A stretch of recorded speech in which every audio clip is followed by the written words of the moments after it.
Um, can you hear me, guys? Are we live?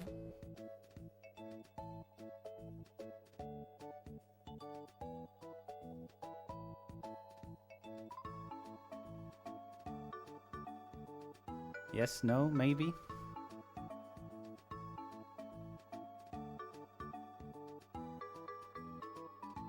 No? Okay.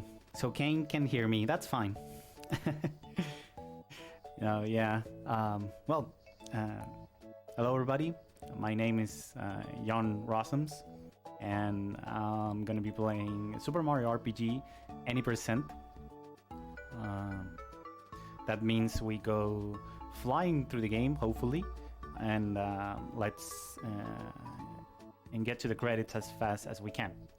So, well, for the file name, I got here a little. I hope the game is in Japanese because it's the faster version, but I tried to name the file LTTC. Hopefully, you can imagine those letters with the Japanese characters. But yeah, I think we are gonna be ready to go. So let me check everything. Okay, so we will be going in 3, 2, 1, go. So, Super Mario RPG. This game is your classic Super Nintendo RPG, like a turn combat style, but it has something that I think not many games have. That's it's a mechanic called time hits. So in battle, you can push an input to strengthen your attacks and to defend from enemies' attacks.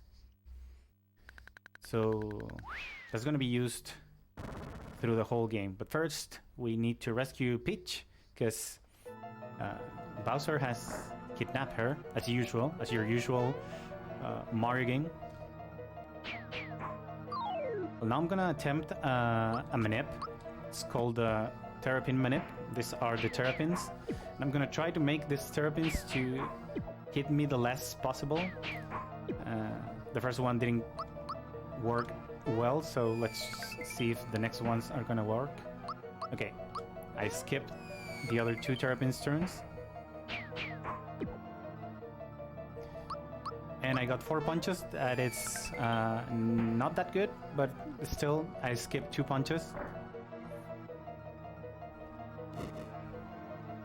And I'm using my jump attack because the jump attack in this game has a very special mechanic or characteristic feature, if you want to say it. Every jump attack that I do increases a counter.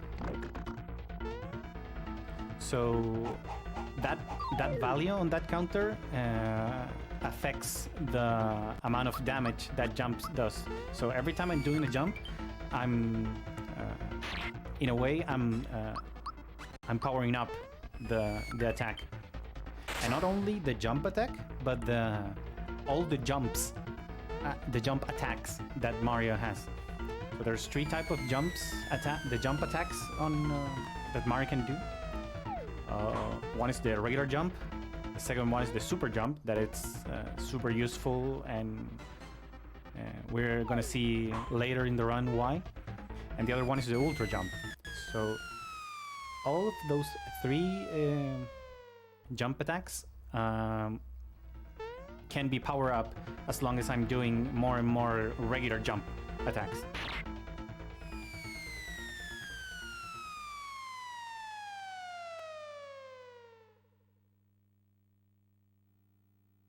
So, looks like we defeated Bowser and we rescue Peach. So, I guess this is it, right?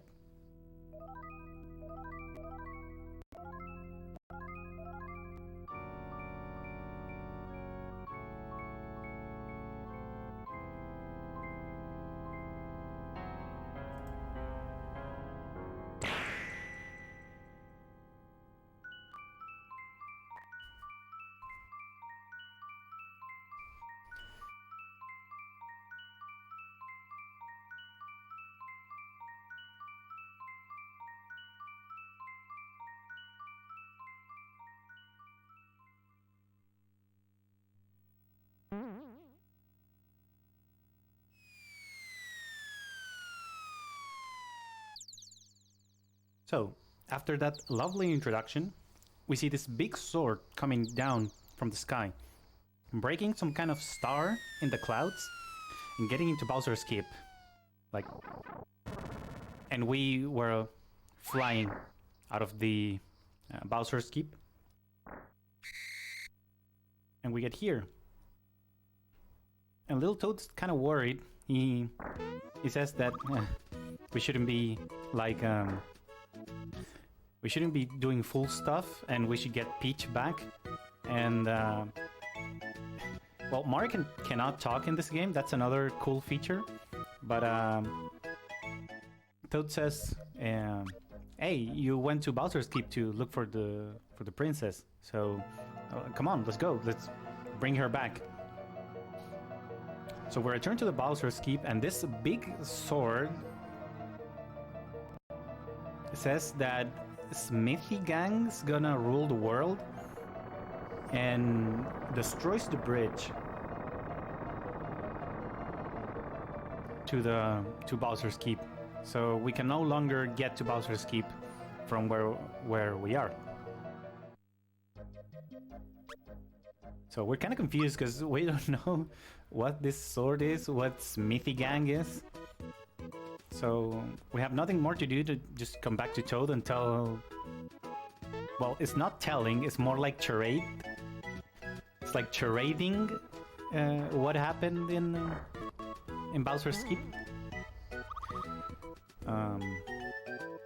So now we're gonna skip a couple of tutorials, the item tutorial and the time hit tutorial, because we're gonna enter our first section of the game that has encounters.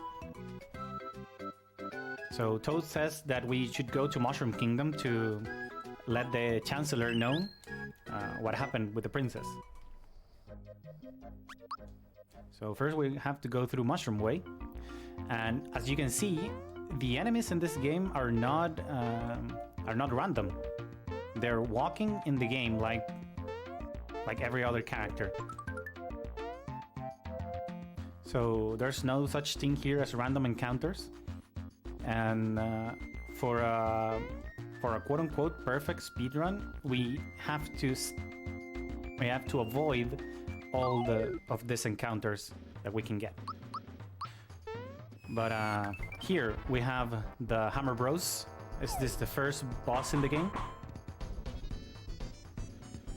And they can do two attacks, a regular attack and a hammer time. The hammer time is super slow, so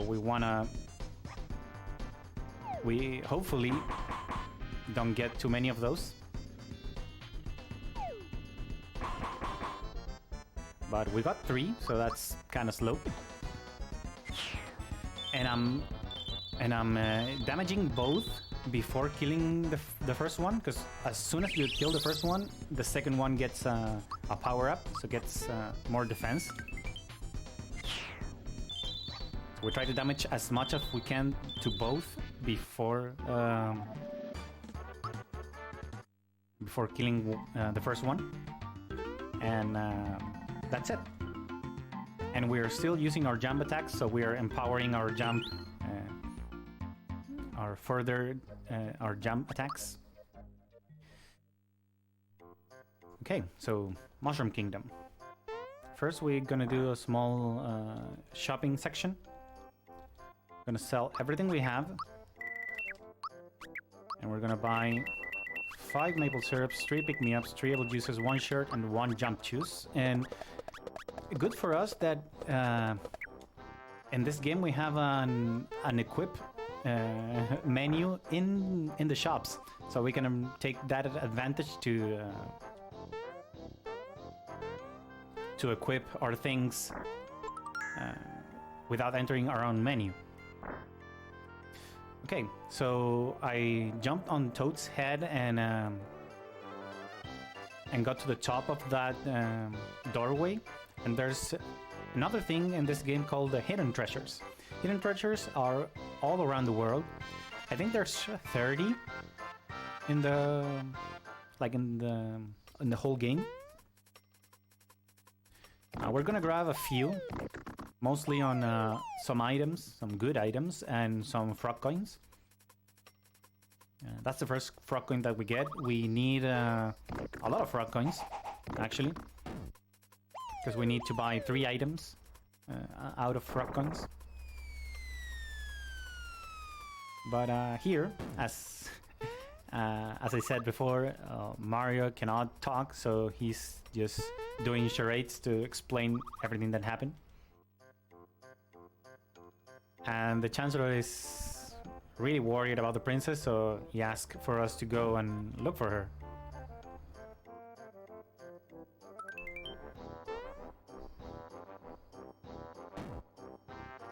Oh, where's Luigi? Luigi's not in this game. I mean, not as a character, because there's a certain thing that it's like there's a certain quote in the game. We're not gonna see it here, but there's a certain quote that suggests that Luigi is like making a wish. I'm gonna go back to that later, where like in the part of the world that we can see the wishes. But now we meet this lovely little boy, little fella. It was chasing like a dinosaur. It was a small T-Rex. And he says that the T-Rex stole a coin out of him for he had to buy something for his grandpa. And he introduces himself as Mallow the Tadpole. So it seems like it's a tadpole. So we agreed to help him get his coin back, and Mallow joins the party. So I guess we have to deviate a bit from our rescuing princess speech and get going with recovering this this frog coin. So this is the first part of the game that's more platforming heavy. Because besides being an RPG, this has a lot of platforming in it.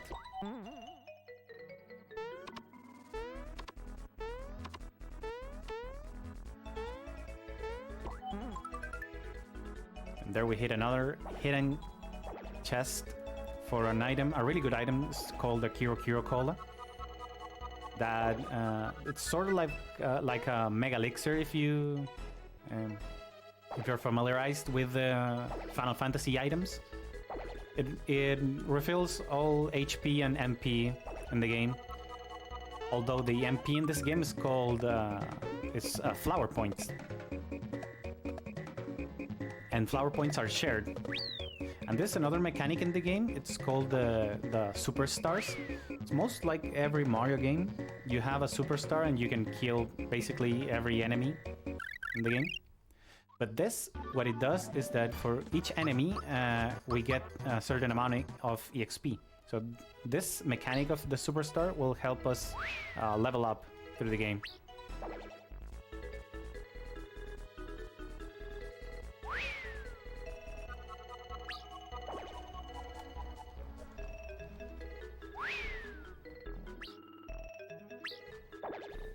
Okay, so we are on a dead end. We chased the crocodile 3 times. So he's done with it and agrees to fight for the coin.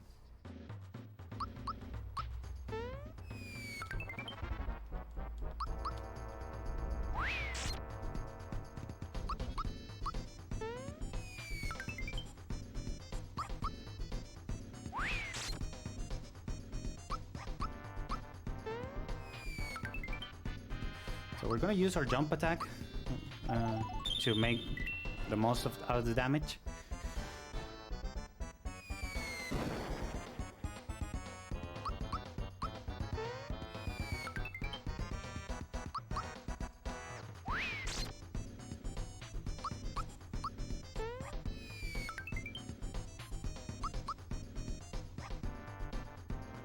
So Croco can do both a bomb attack and a regular physical attack. The physical attack can be blocked by time hits. His bomb attack is unblockable. Can be avoided, but that's RNG. So let's see what's the last attacks that Croco does. Okay, physical attack. And we are done.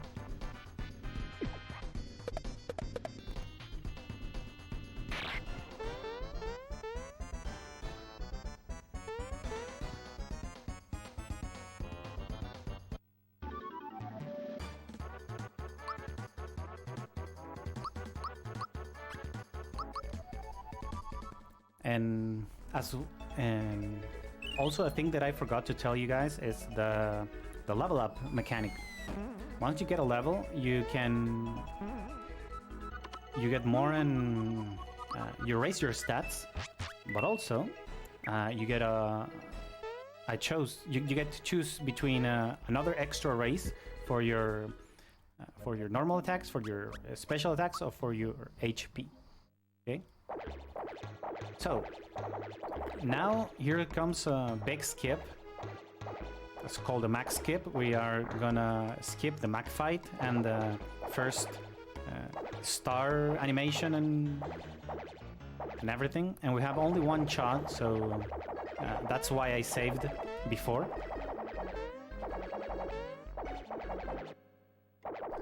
But it worked out pretty well.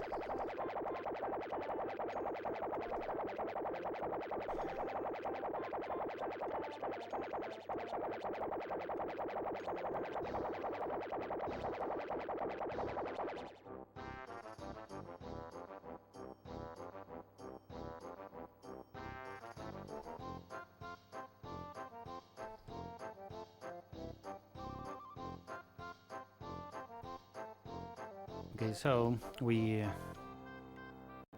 well, defeating Croco, this Mushroom Kingdom got, like, raided by those guys, those enemies.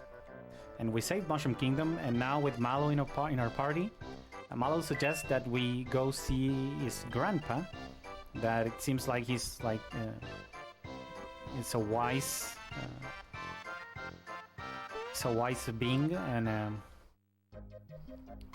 maybe he knows something about what's happening with this Mithy gang and where's the princess. So to get to... again, to get to where we have to go, we have to travel across something else, and these are the Kira sewers. So there's another platforming section, and we are going to try to avoid any encounter that we can get.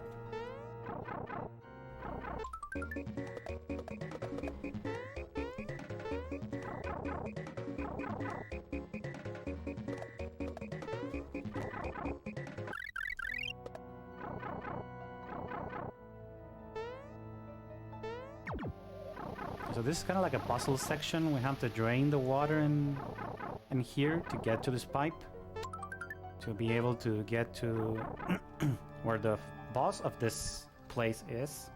It's below.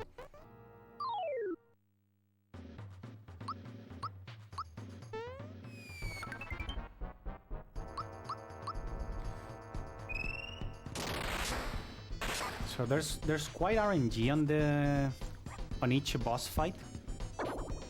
We are looking to minimize all the... I mean, we're looking for the best possible outcome, but if we get bad luck or bad RNG, we can just...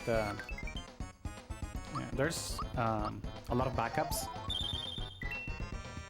So, so far, the fight has been really good.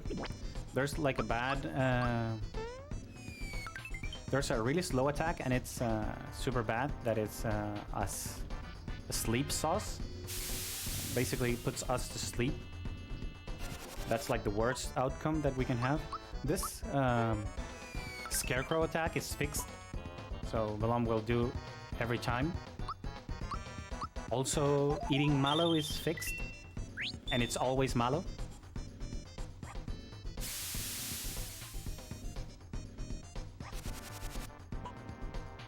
So from now on, we are looking for normal attacks,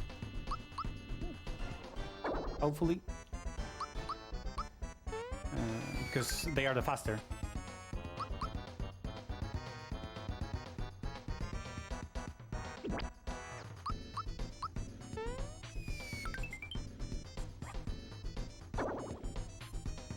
Okay, so it was a nice fight.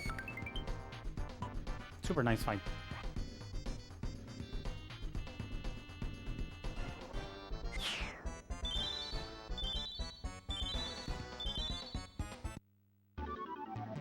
So we defeated Balom. We are done with the Kira sewers. But Balom says, watch the flute. So we're kind of wondering what does it mean. Well, I guess for some reason all the people in the world, it's like the Super Bowl halftime. All the people in the world like flush the toilet like right at that moment. And we're out of the sewers to the Midas River.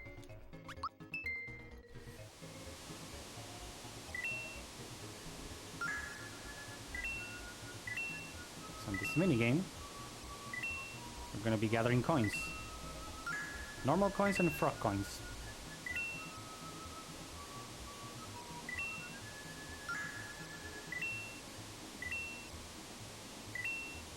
And we are trying to get all the frog coins that we can, and exactly 60 coins out of the next minigame. That's gonna be the barrel jumping minigame.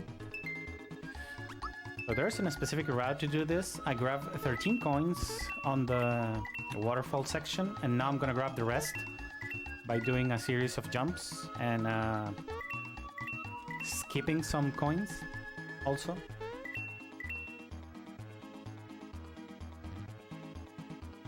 And why do we need 60? Because at the end of this minigame of Midas River, if we have 60 coins or more, we get a frog coin. Every 60 coins, we get a frog coin. But we want to get 60, like exactly 60, because that will skip an extra text box from the toad at the end of this minigame. So we're trying to optimize everything, even the text box that appear in the game.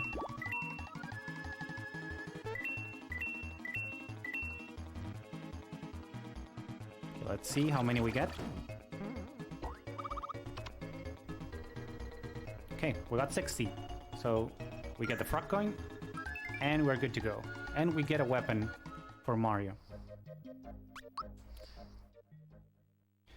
And now we get to Tadpole Pond, where it's supposed where Mallow lives and where Grandpa is.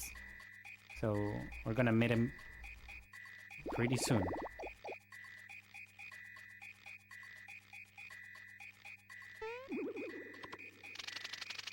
We're kind of showing off our jumping abilities to the tadpoles. And here comes Grandpa.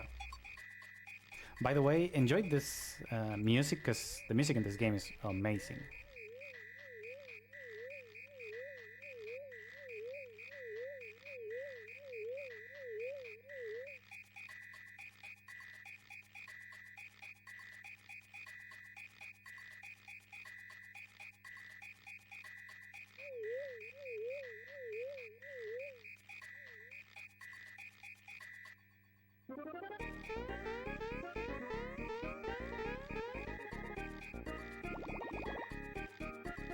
Okay, we got to talk to the Grandpa, Frog Fuchsius, and he tells that Smithy Gang is like a bunch of villains. Smithy is like the leader of the gang, and they are trying to rule the world.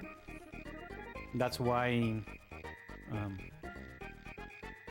they came to the Bowser Keep to rule from there. but they tell Grandpa about the star that they found. So Grandpa says he doesn't know, but maybe the star is related to that. And Malo says that he, as a small tadpole, doesn't know if he can handle all the work. But now Grandpa tells the crazy truth that Malo is indeed not a tadpole. Yeah, shocking, right? He completely looks like a tadpole. The thing is, Frog Fuses says that Malo was found in a basket going on down the river. So besides, or I mean, alongside helping saving the world, Frog Fuses tells Malo that he has to go on this journey to find his real family. And Grandpa gets really sad. So we're gonna leave Grandpa here with the sad music, and we're gonna move on to Roseway. Again, another place that's in between two towns that we're gonna get. So okay, we need to find the princess. We need to do something about Smithy Gang, and we also need to find Malo's family, Malo's parents. So we're quite loaded on the side quest and the main quest, I would say. But hey, there's a family. There's some known face here in Bowser. That's a pretty big group of allies there. It's a bunch of Goombas, a bunch of Terrapins, and a bunch of Kameks or Magikoopas. Bowser says that he has formed the Koopa Troop, and it's going to reclaim the Bowser's Keep to the Koopa Troop. But now we get to this city. This is Rose Town, and there's arrows falling from the sky, and people the people are getting like paralyzed. It's really messy, but we're just gonna be here to buy things and loot some houses. So don't mind us.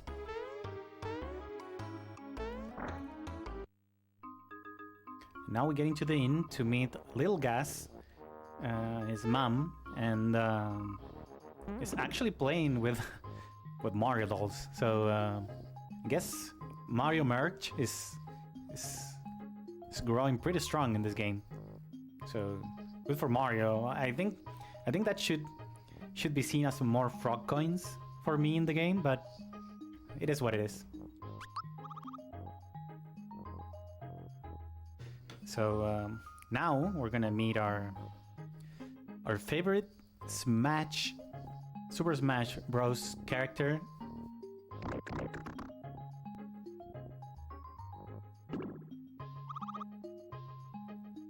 This is Gino the Doll.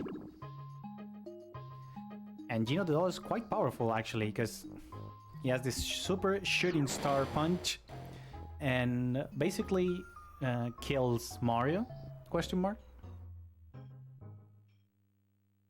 So GG's.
Okay, so after we died, quote unquote, to Geno attack, we woke up. I'm gonna save because the next there's a part when I could get an encounter that's pretty scary. So I'm gonna save that there for safety. And Little Gas tell his mom that he saw Geno walking to the forest. So since we're quite curious about that and about Geno killing us, almost, we're going to the forest to see what's happening here.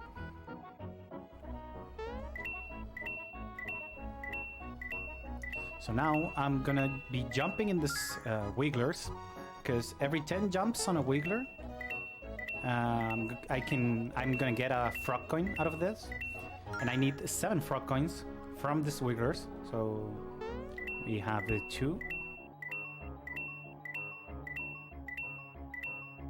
3. The Wigglers can move in 4 different patterns, and it's all random, so I will have to react to the movement that the Wiggler has. Okay.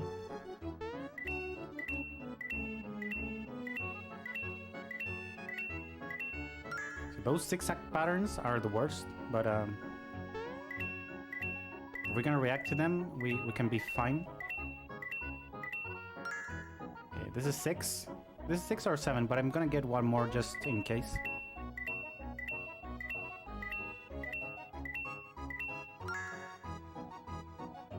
And the safety one.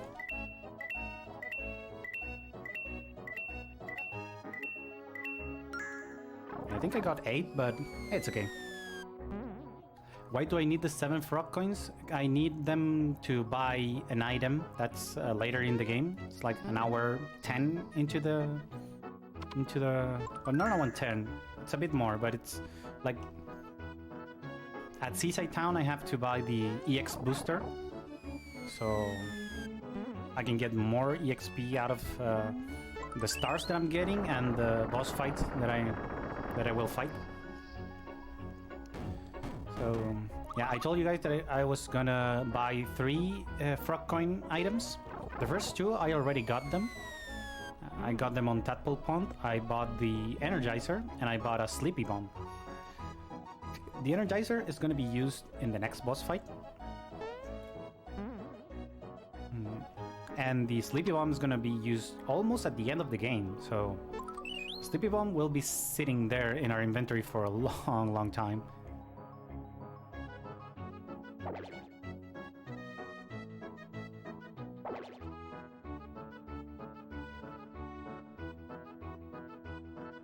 Okay, nice maze.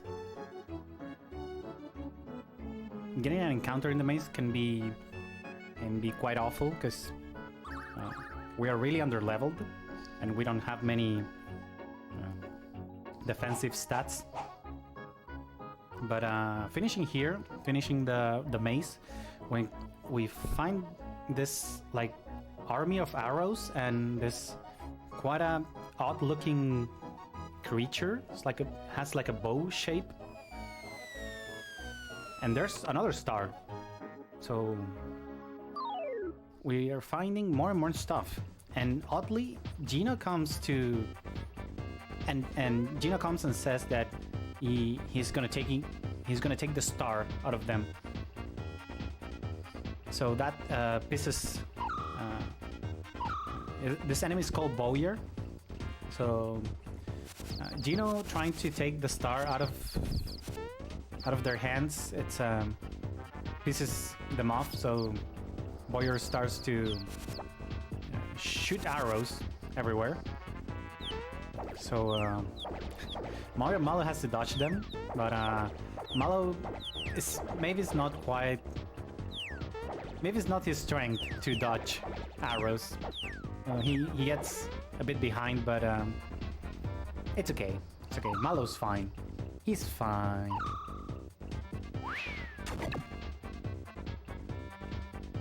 It's David Bowie. Hell yeah.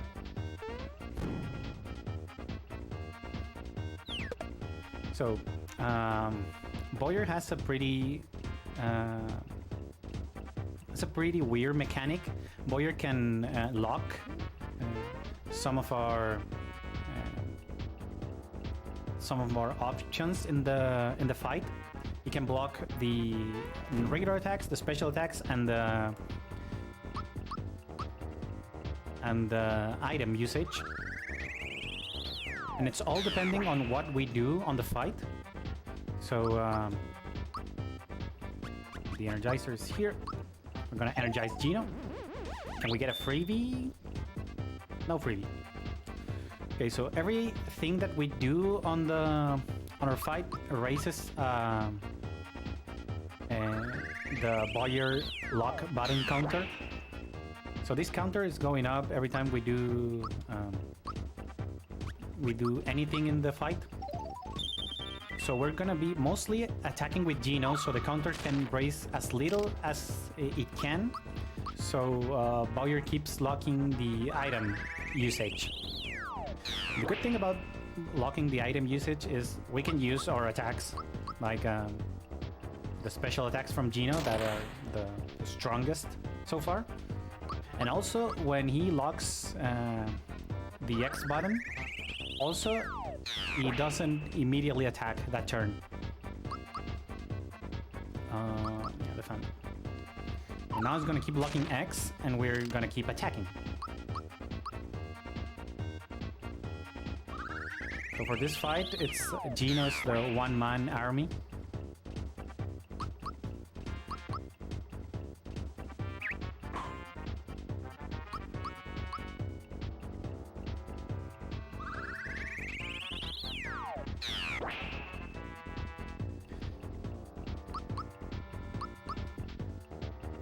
And now, since we are running out of flower points,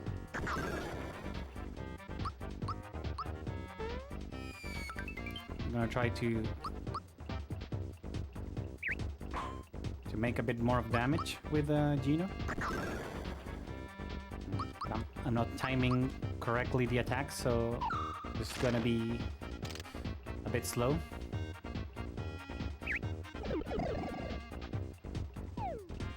Okay, good for us that that sleeping attack did not hit Gino. Is that like the worst case scenario?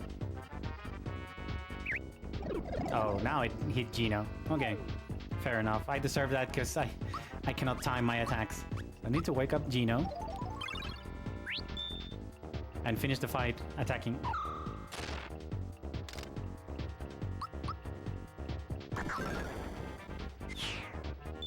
Okay, there you go.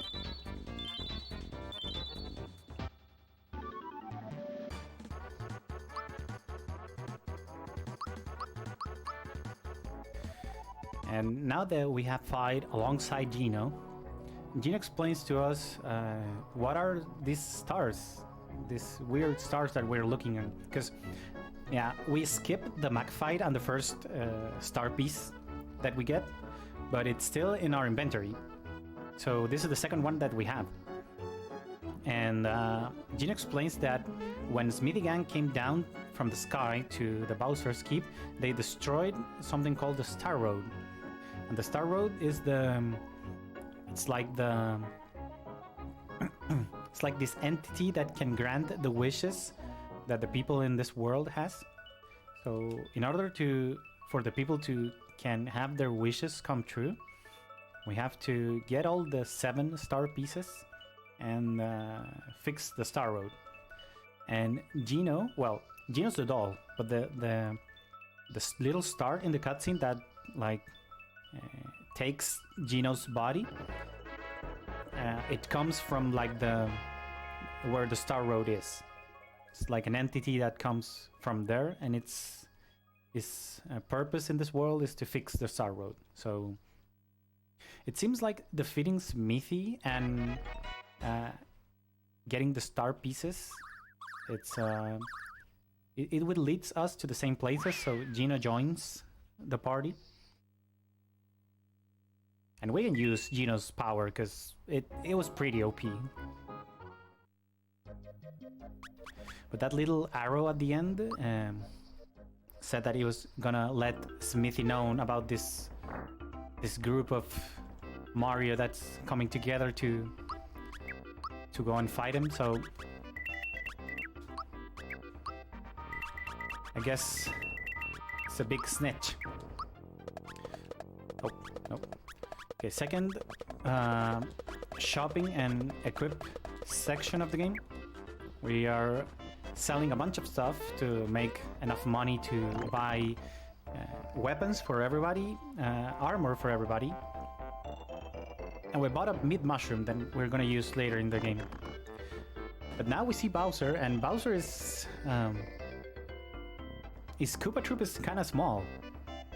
I guess the Terrapins are the weakest one because they are all gone. But Bowser still has his mind on getting into Bowser's Keep and reclaiming his home, basically. So now we enter this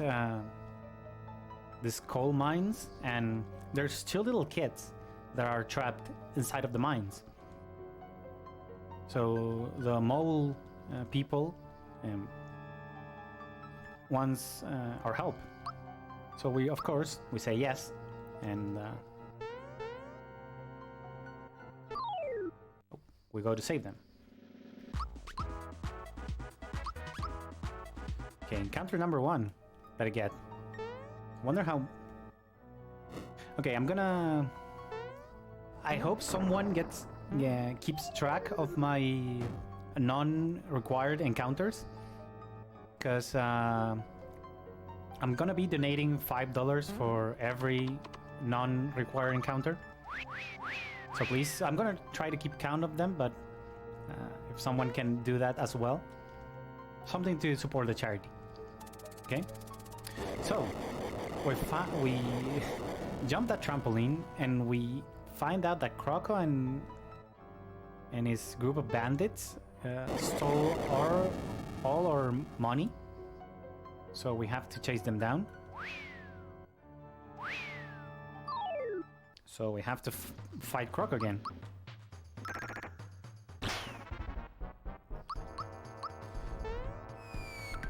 So in this fight, at a certain point of the fight, Croc's gonna take all our items. Before that, he can do regular physical attacks and his usual bomb attack. Luckily for us, he's doing a bunch of physical, so that's good. And after Croco takes our items, he can do also physical attacks, and an attack that's called the Chomps, that he throws an enemy to us, but both attacks can be blockable. This is Chomp attack. We can block those. The bombs are unblockable, so it's good that we didn't get any bomb attack.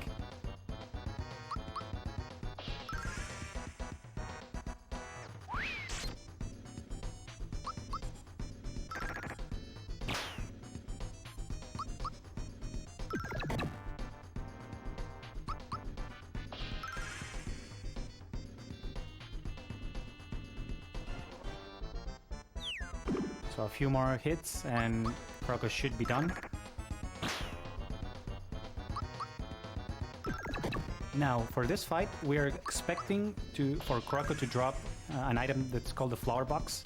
There's a 25% chance of we getting the flower box, so let's see. And we got it. Nice. Nice. It's kind of good marathon RNG, I would say. We got the flower box. The flower box is really useful because we're gonna be buying some items, some bombs, in the middle game. So with the flower box, we get 2 more bombs. So that's pretty cool.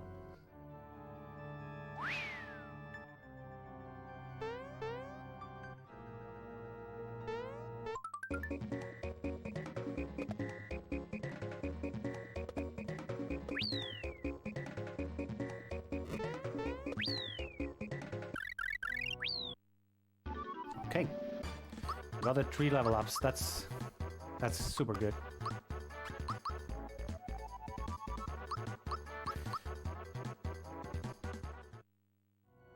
Now we're gonna get some money out of this chest.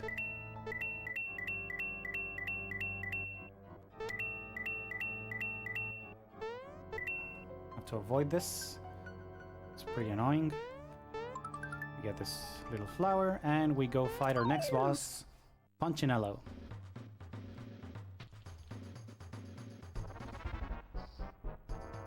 So Punchinello looks a lot like a bomb. So maybe it's his theme or something.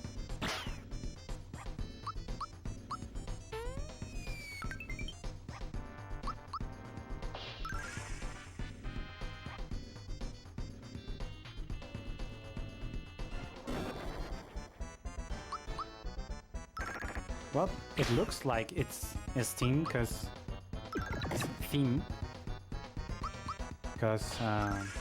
we get all this small bombs spawn.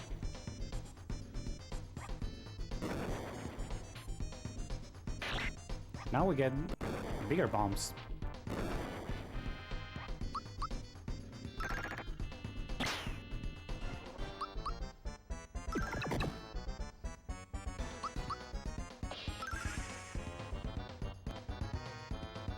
Oh, we're getting Sandstorm. Yeah, we're getting Flower Box, but we're also getting Sandstorm. Sandstorm is a really bad attack that we can get. It's an AoE attack that inflicts fear. And all 2 of our characters have Fearless Beans that nullifies the fear attack, but Mario doesn't. So it's kind of the mercy of what happens with Sandstorm. But Fear, what does is that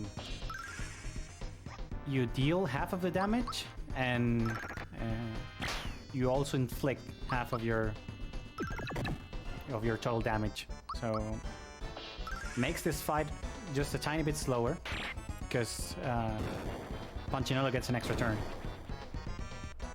So now it should be done.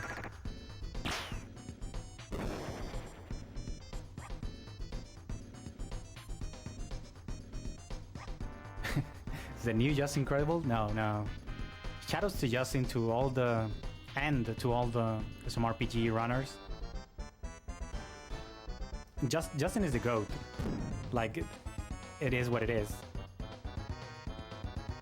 But shoutouts to everybody who's playing this game and who's keeping the community alive.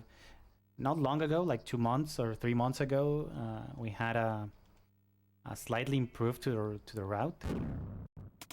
But that tells us that there's people still working in the game, and the game's not dead by any means. Well, we defeated Punchinello, and this big bomb exploded, opened a hole in the mine, and made the star that was hidden somewhere in the mine like go down. And now we can get our 3rd star piece.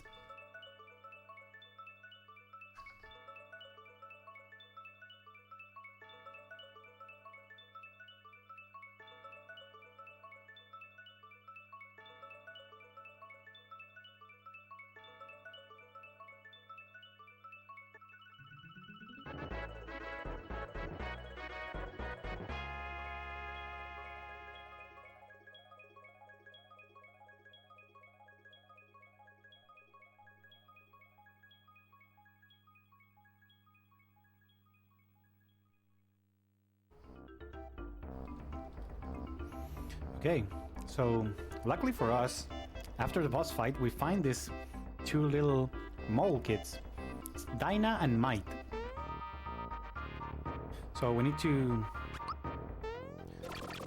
jump in this minecart and get out of this coal mines. So we're gonna be doing the top honk minecart minigame.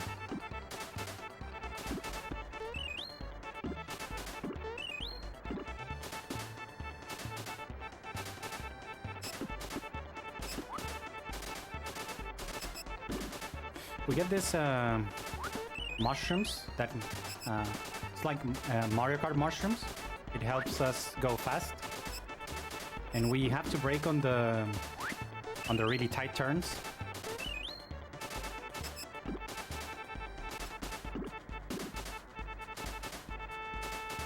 And alongside honking all the time. Well, honking is kind of like a meme in the community, but I don't know why, but I like to do that. I like to honk my way through the mines.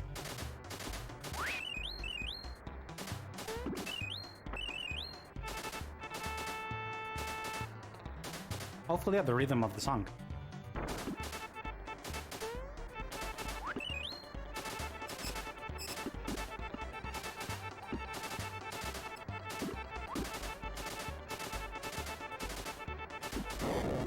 Oh, forgot to brake.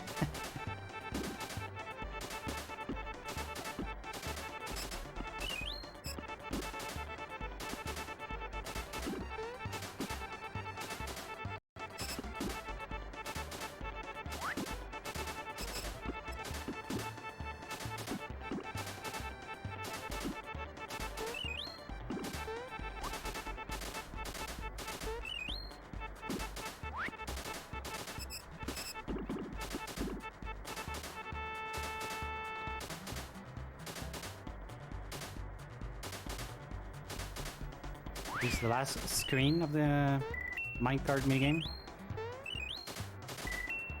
Trying to get as many coins as we can. And now we're gonna make our last jump.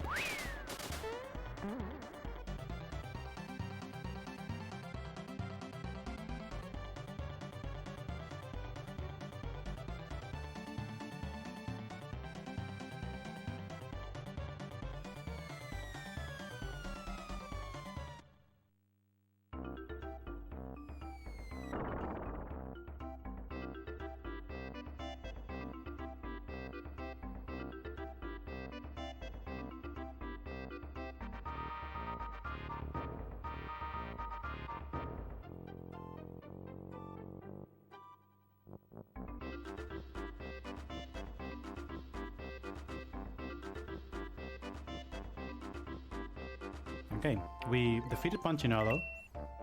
We got the third star piece, and we rescued both kids, Dinah and Mike. So we're going good. We're doing pretty good.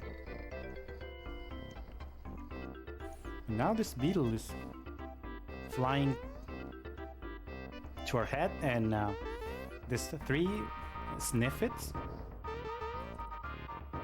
they want to catch the beetle for someone named Booster.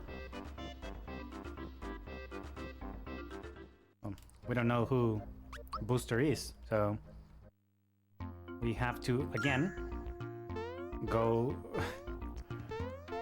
to an intermediate pathway in our way to the next location. That is the Booster Tower.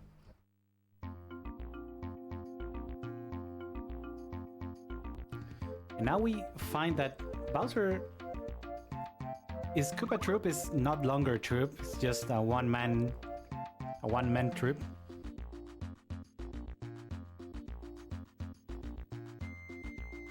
And we see, I mean, we hear, because we cannot see that high on the tower, like on the balcony, but we hear Peach that was crying, and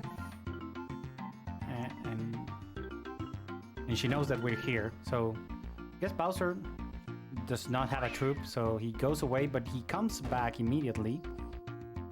This is like some of the nicest plot twists in Mario history. Bowser joins the party.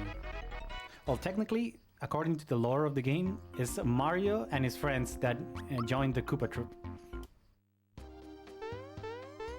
Like, Bowser recruits us for the Koopa Troop. So now, since we know that Princess Peach is here, we want to rescue her, right? So now we meet this lovely gentleman, long hair, nice smile, red nose called Booster.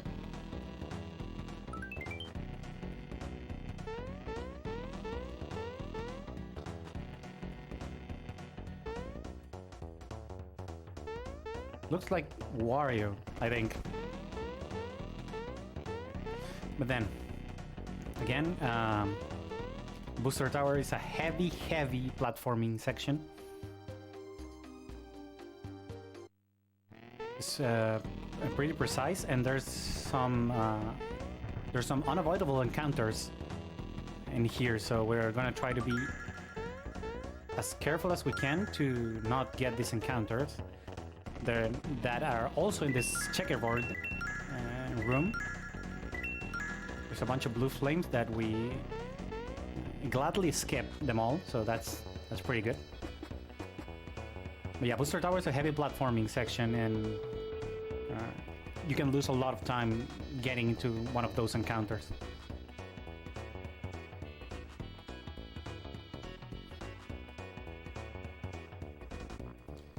Now, before the bombs explode on us, because Peach was crying, Mario helped me, Mario helped me. So Booster figured out that Mario is, well, Mario is us. We are Mario. And he tried to bomb us away. But we just leave the room and Booster gets out crying.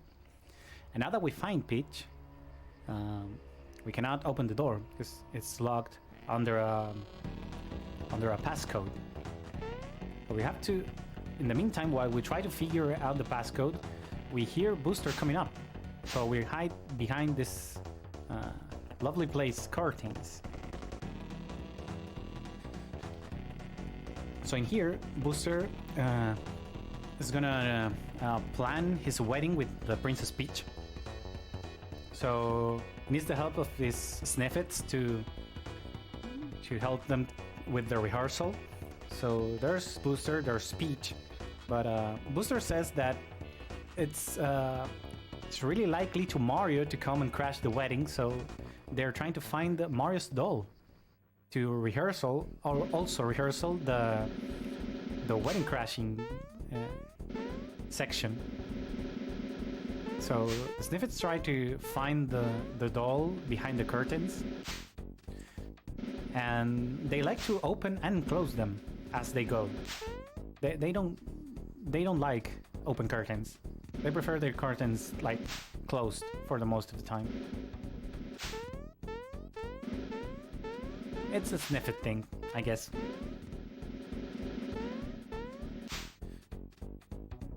Well, this game is it's completely fixed. They have a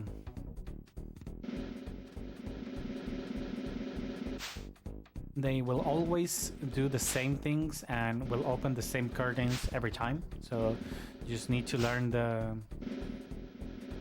patterns of where they are opening the curtains.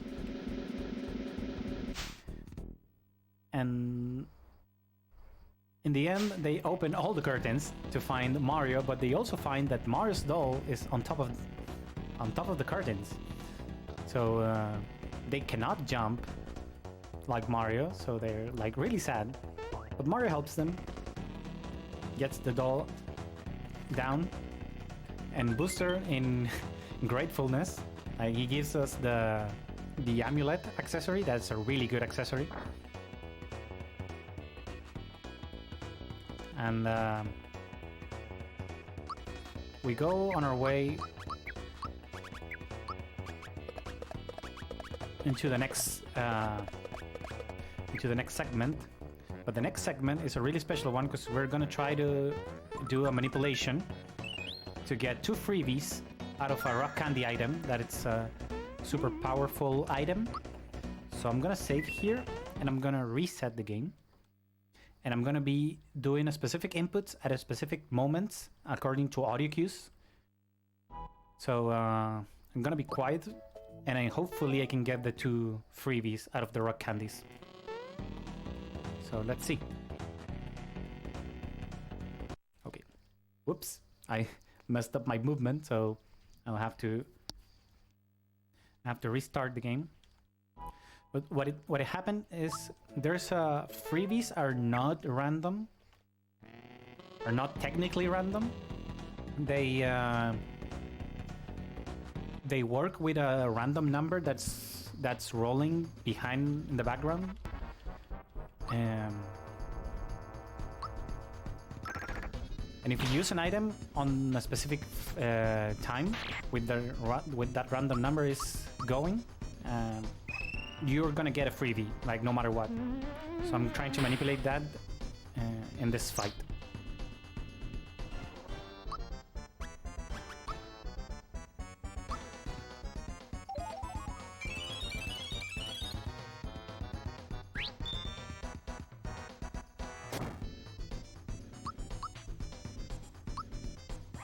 Okay, I think I got it.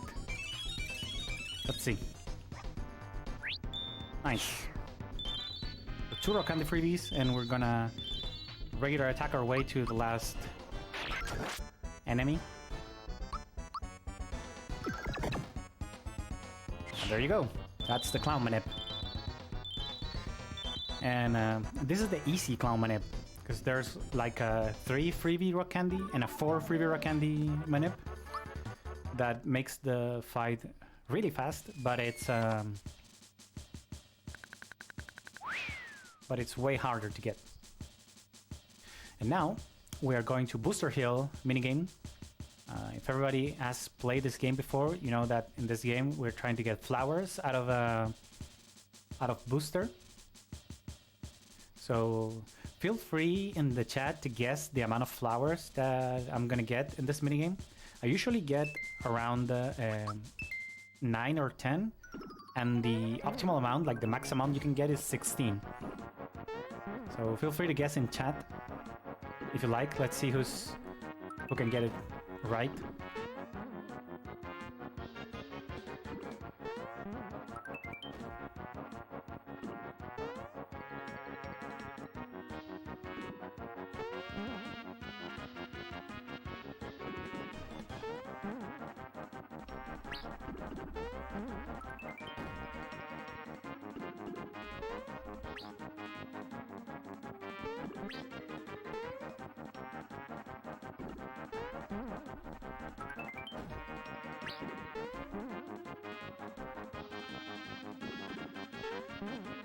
Oh, that cloud almost made me miss the barrel.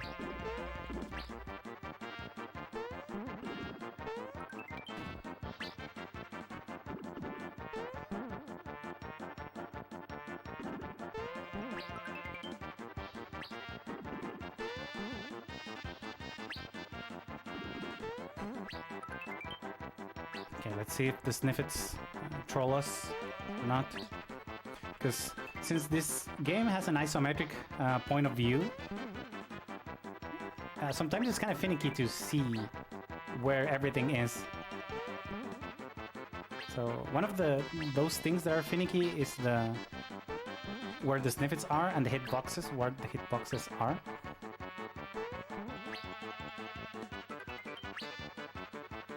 I think I can get one more.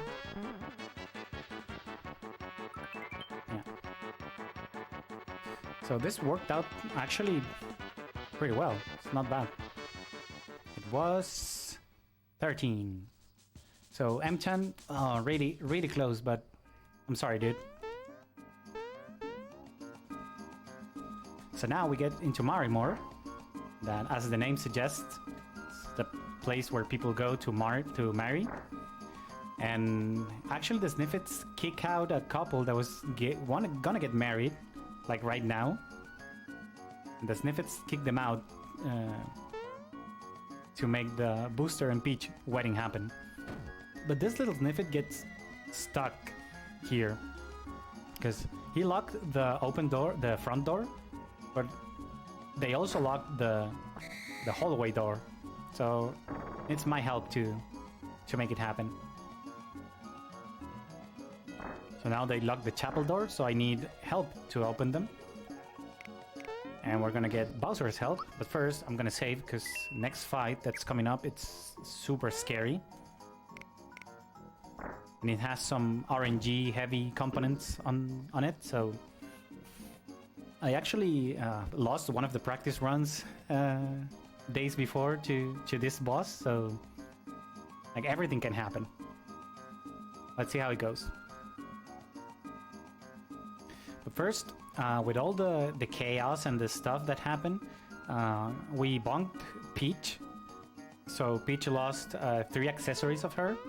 Her brooch, her ring, and her shoes. And also her crown. So Booster says that Peach is crying because she doesn't have her things. So he asked the Sniffets to go get everything. Her brooch, her ring, and her shoes. And we have to take them... We have to get them back. So it's time to catch some Sniffets.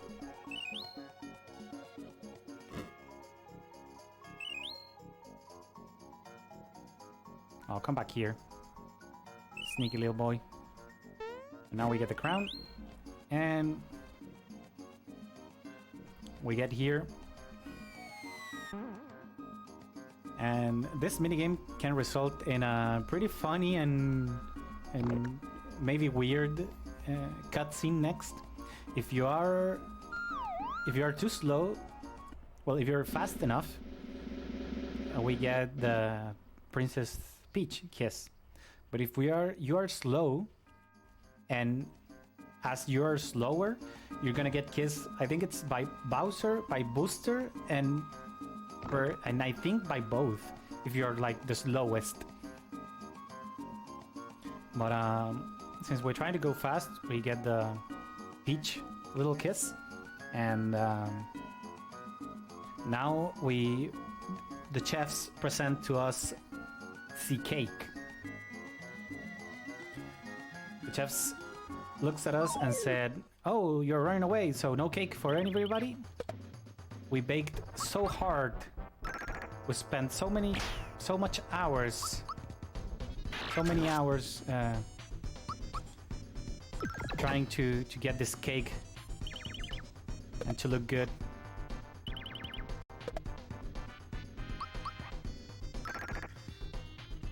Okay, that missed block on Mario, that's kind of scary. Let's hope the cake behaves. This fight is divided in 3 phases. First is the chef phases, that is this one. We have to just attack the cake enough to make the chefs realize that the cake is alive.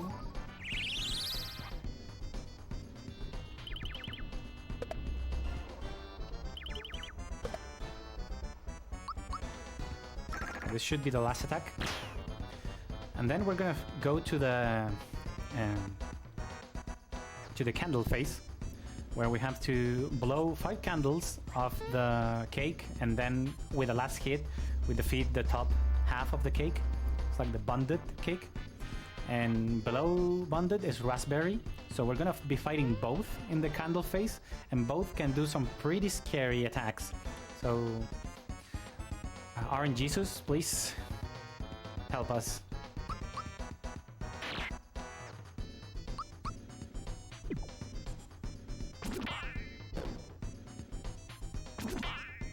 Okay, 2 energy balls to Mario, that's super good. Energy balls to Mario are slow, but Mario is immune because we use an item to make Mario invincible for 3 turns. Okay, Blizzard is fine, we should be good. So we should be going into raspberry phase right now. And yeah, hopefully keeps normal attacking so we can finish quickly.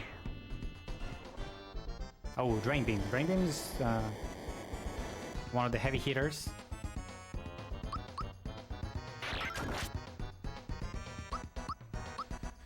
So I think with one more Drain Beam, Mario can be dead. Okay, Energy Ball, so we're good. Last jump with Mario to get rid of the cake. And there you go. I want to say the cake behaved like really well. no sleepy, no extra spells. 2 energy balls in the first turn from Bond to Mario. So that's, I guess that's pretty good RNG. Pretty good RNG. RNGesus or RNGCus? I think RNGesus is... I need them both. Both Zeus and Jesus. Holy crap. And I guess both were on my side, so that's pretty good. Well, now Booster is kind of angry because he wants cake, so he comes like in between us and the cake to ask us to stop hitting the cake. And he eats the cake in one bite. That's pretty impressive with that mouth that he has. I think it's fine, but still quite impressive. Now that the king is beaten up and eaten, we are good to go.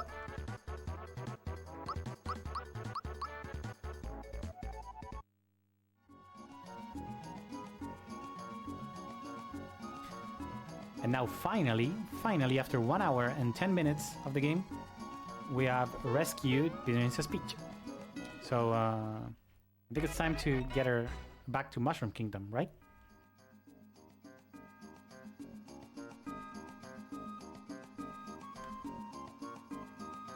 And also, this lovely couple that was gonna get married, now they can actually get married. So now we defeated Booster, I'm sorry, and the cake. Well, I think they won't be having cake for that wedding, but it's a small price that we have to pay. So I'm gonna do a small, it's not a shopping section, but I'm gonna recollect an item. It's the item that Malo was gonna get to Grandpa with the frog coin that Croco stole. So we're gonna get that in order to make Frogfishes happy again. And now we're gonna be doing the cutscene for the Peach returning to Mushroom Kingdom. Basically, everybody explains what they are doing or what happened in the world, and they explain why they are where they are.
So, Mario and the gang tell the whole story to the Chancellor and Peach.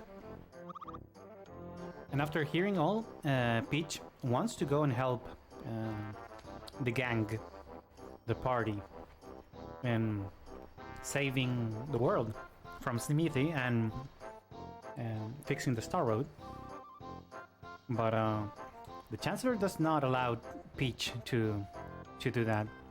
But well, Peach is a strong, independent woman, so she goes out of her way to do that. And it's a bit strange, but if we enter the menu in this section while Peach is going down, we can see a small visual glitch I think it's one of the perks of leaving the castle, like sneaking her way out of the castle.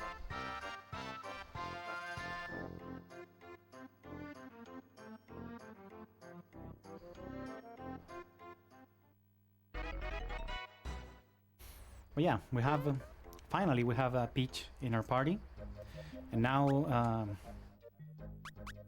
Malo said that we should visit Grandpa because he might know where we have to go next.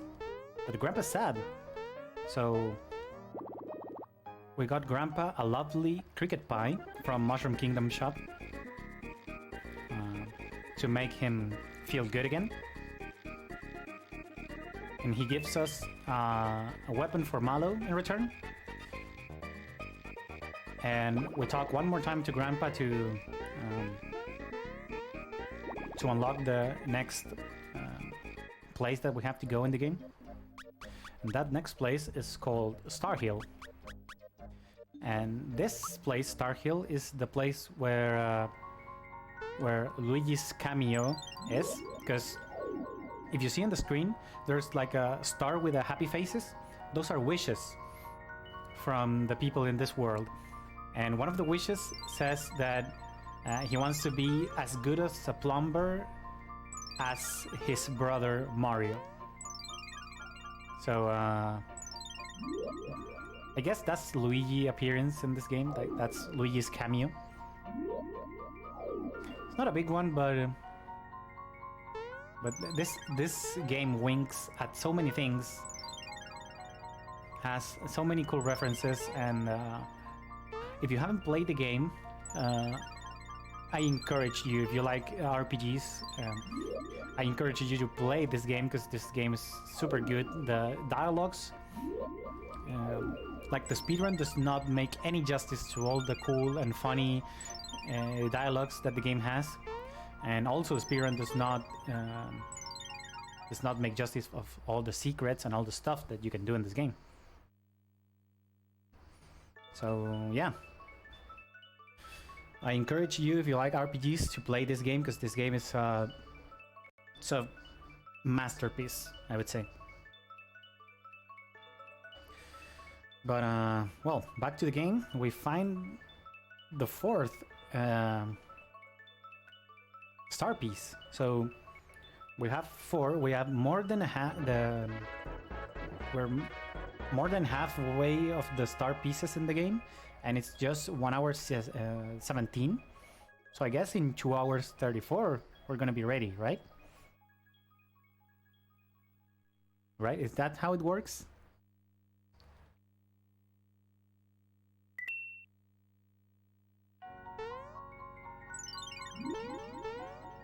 Well, now we're gonna be entering Seaside Town, and here lies the biggest shopping section of the game. It's like the biggest menuing you can do in the game. We're gonna be selling a bunch of stuff. We're gonna be buying a bunch of bombs, and we're gonna be equipping all the things that we need to equip.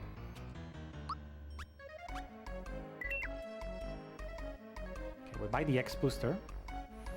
And we have the flower box, so that's a good thing to notice. So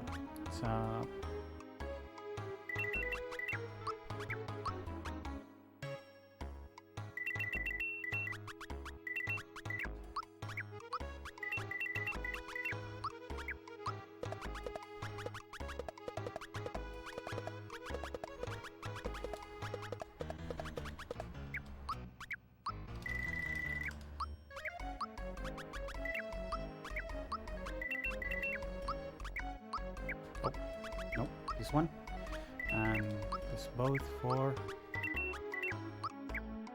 okay, and we're good to go. And well, in the game, that place looked like really weird, but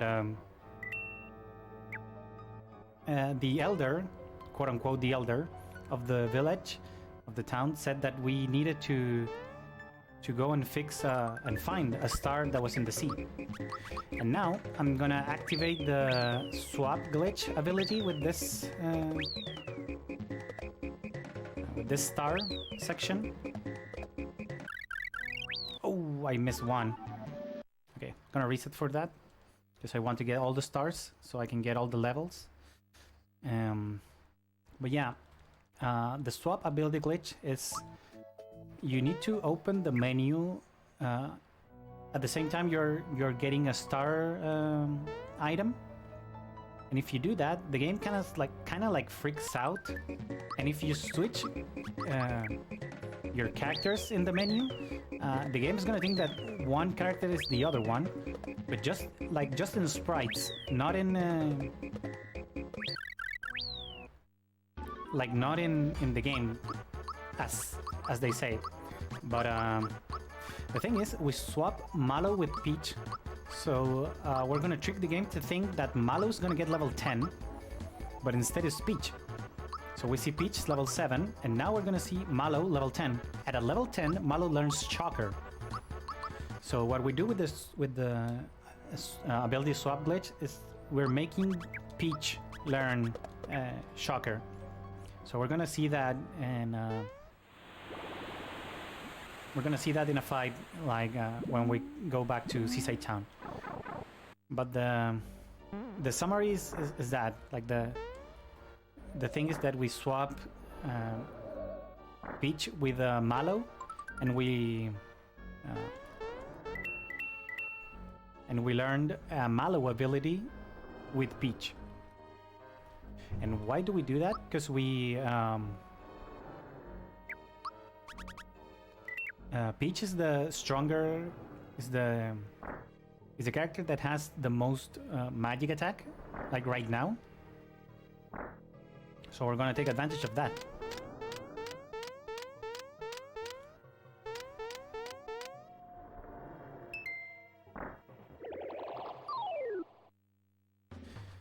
But for now, we're gonna face King Calamari. And since we are now gonna be doing a lot of damage with bombs, we're also gonna be praying a lot for freebies. Because freebies are super handy from now until like the end of the run.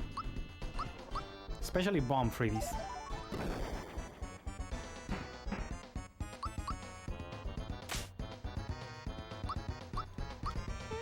Okay. 0 out of 2 freebies, so this is like SMRPG treats us runners. Never lucky.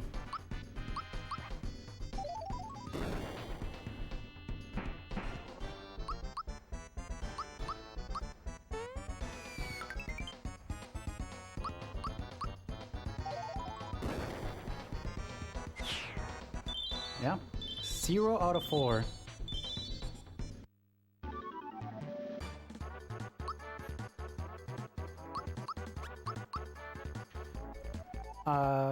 Yes, Kane, they are, like, in theory they aren't, but like, practically they are. Because we cannot manipulate every bomb or every freebie for every item that we want to freebie. That's super slow.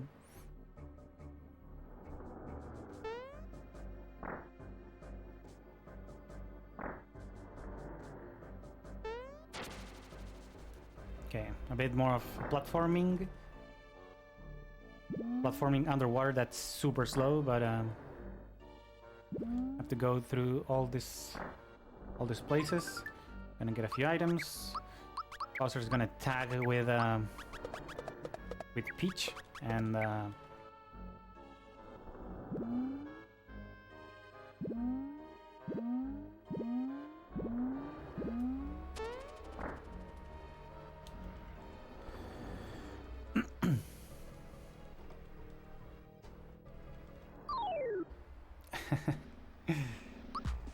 it is.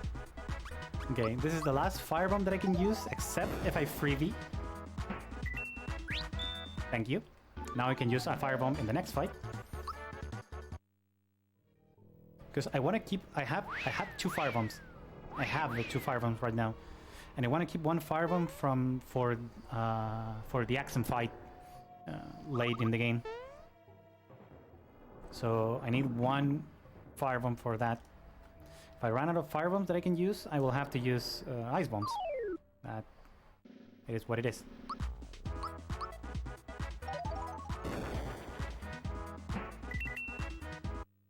Okay, so I cannot use fire bombs anymore if I want to secure a fire bomb for that later fight.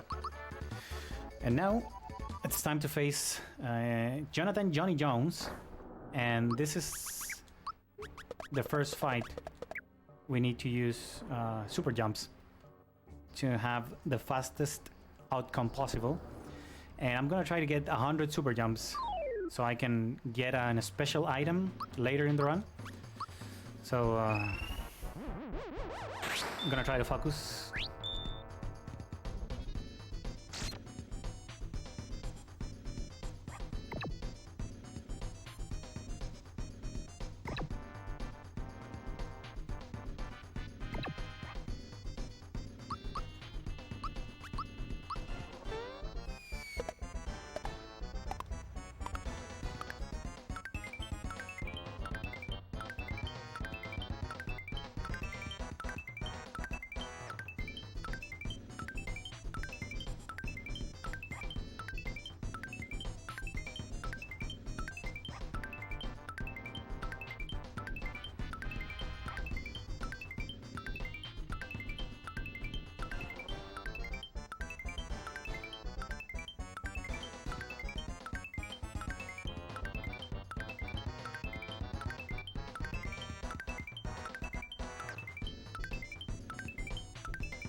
Okay, good.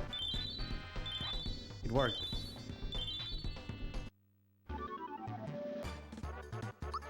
Oh, dude, my... Holy crap, my eyes.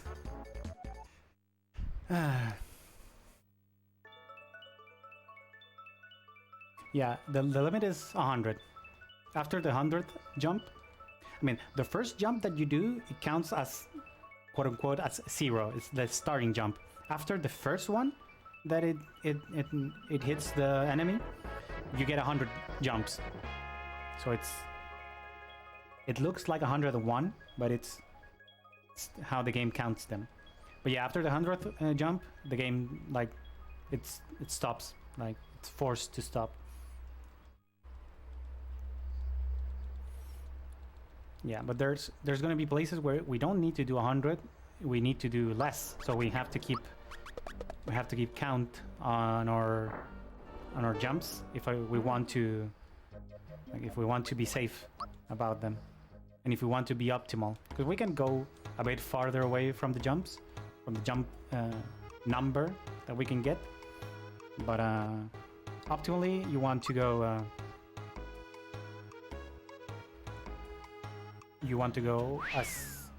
as close as possible. So I'm gonna save here just for cautious, but this fight shouldn't be like that bad. I'm gonna be checking out what exactly happened in the city, because the Elder asked us to deliver the star, but now they're like trying to run away. So Johnny comes and says, hey, Mario got that star like in fair, square, he beat me in a fight, so I gave to him. So Johnny's here to say, hey, it's like gentleman's honor, it's like knight's honor. I don't know exactly, but now we fight this boss called Yaridovich. And now we're gonna be seeing Peach use Shocker.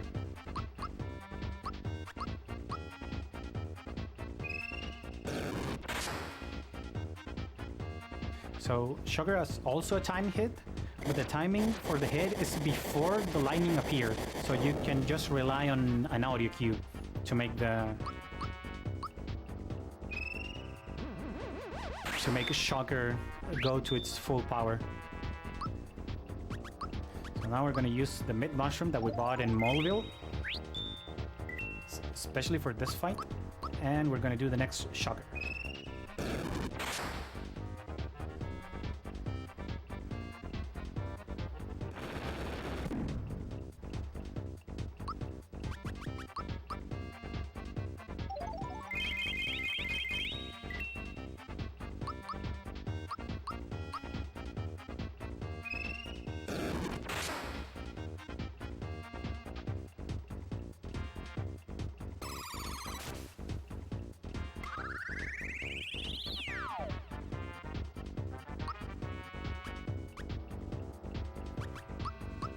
Have to use an ice bomb because I don't have more fire bombs to spare.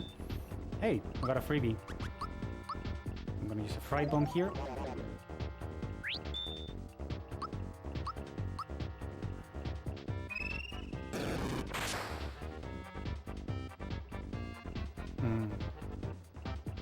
I think I messed up the fried bomb actually. So I'm gonna have to do this just to be safe.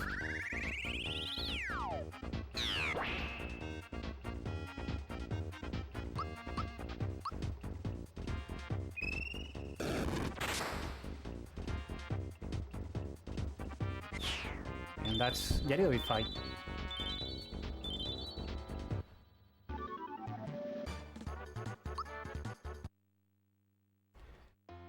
Now the city comes back to peace. And we can tell by that lovely music that this seaside town has. So we're gonna rescue all the people of seaside town, and we will be ready to move on to the next place. We're gonna get a flower box out of the elder. We need to talk to the elder about the next place we need to go, and we have a small shopping section, and we are good to go to Land's End.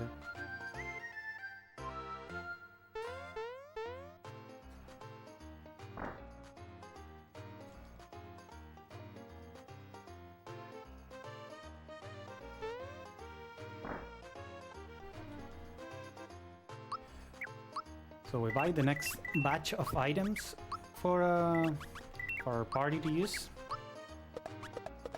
The Knock Knock Shell, the Dull Punch, and the Hurley Gloves. But the Hurley Gloves, we're gonna keep them later.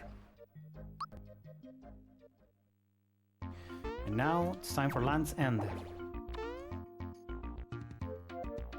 It's another platforming section in between places that we want to go.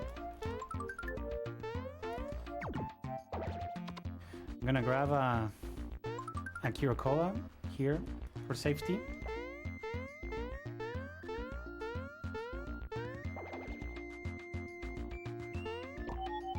Oh. Okay. That getting into a fight with a bee is super scary, so luckily we got them good. And now we have to use our ice bombs to defeat this armored ant. So again, another RNG-sus. Everybody that we can rely on. We need them freebies.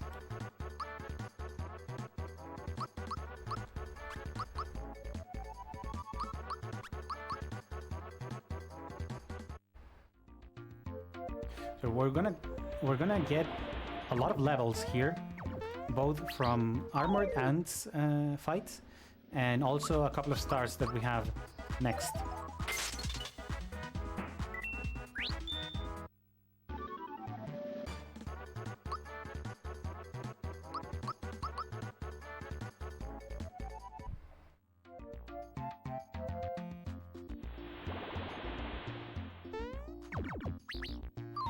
RNG, Sus bring the thunder, makes us get all the freebies.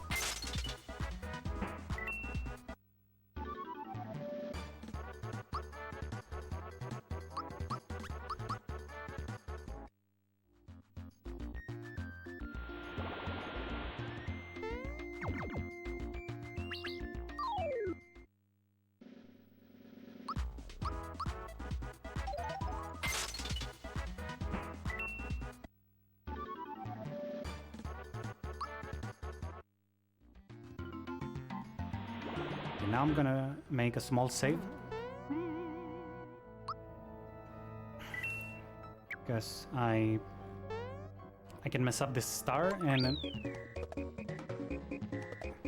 we need all the levels that we can. Oh, I think I already fucked up. Give me one gecko at least. Okay, thank you. Marius. Star and attack.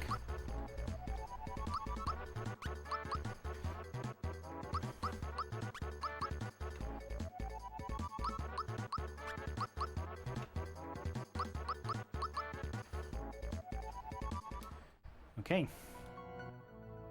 Now we have to get this star for 400 coins to get a couple more level ups.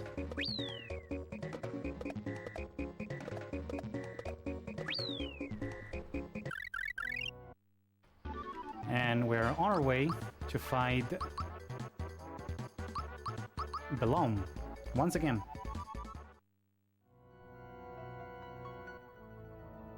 We attack to the shaman so we can have this trampoline back.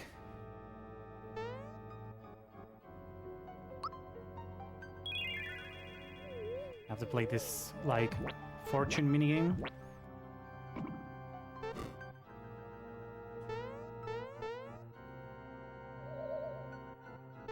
We ignore the small cloud that's there. We get the chest with the reward, and now we have another RNG thing that we can do. We need a exact text that's that one, so we're pretty lucky with that. First try fortune, and now we're facing Belom once again, but now from his head. Okay, we have to do a fright bomb.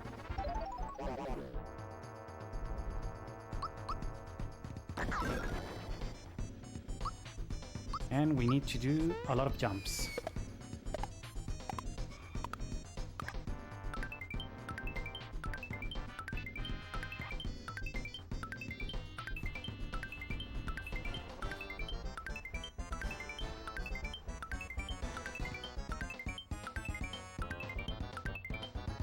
Okay, 24 is not what I wanted. So I need to do like another 26, I think.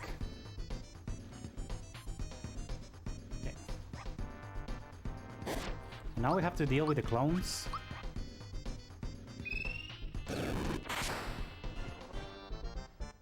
Because we didn't kill Belom in one turn. So have to get rid of them, and then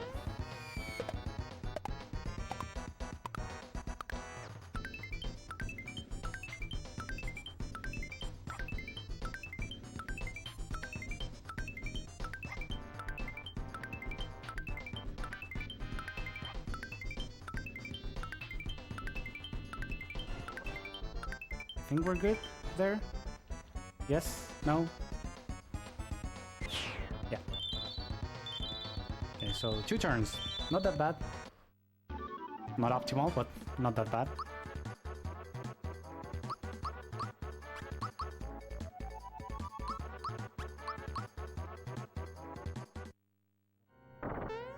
And now we open our pathway to Monster Town.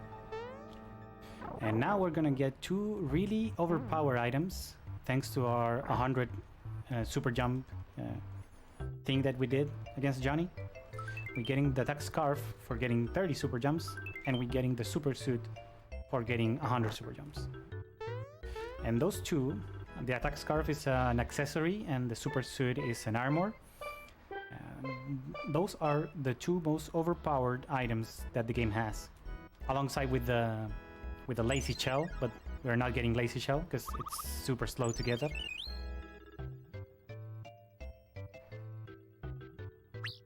And like the lazy shell weapon is only for Mario. The attack scarf is only for Mario. The super suit can be used by anyone though, so that's pretty good. We're gonna be changing the super suit user a few times in the run because it's gonna be better for some. It's gonna be better for some moments to be used by one or the other of the members of the party.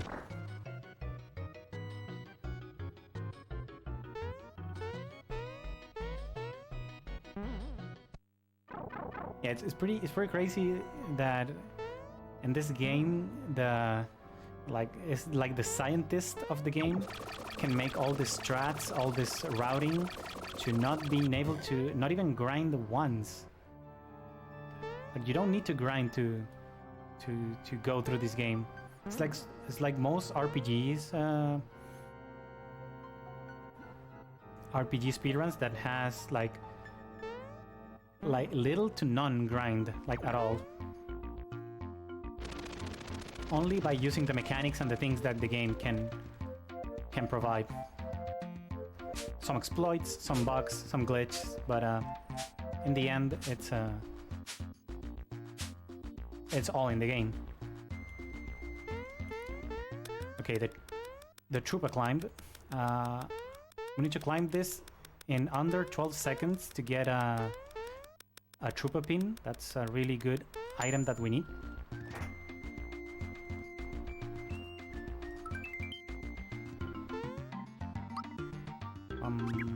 Have to switch you and you.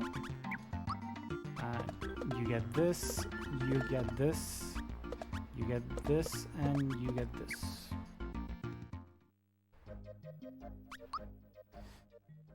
And now we're keep going to new places. This is Bean Valley. It's a really short. Well, it's not a small because under all these pipes are really crazy things. So that's why I tell you guys that the speedrun does not make justice to everything that the game has. But we skip all of those stuff and we go right to the boss fight. That's Mega Smilax.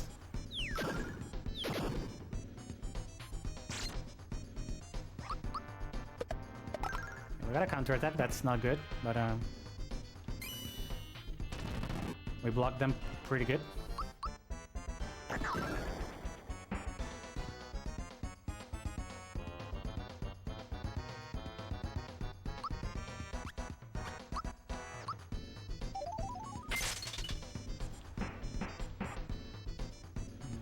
Okay, no freebies. I think with one more I'm like super good. Nope, no freebies.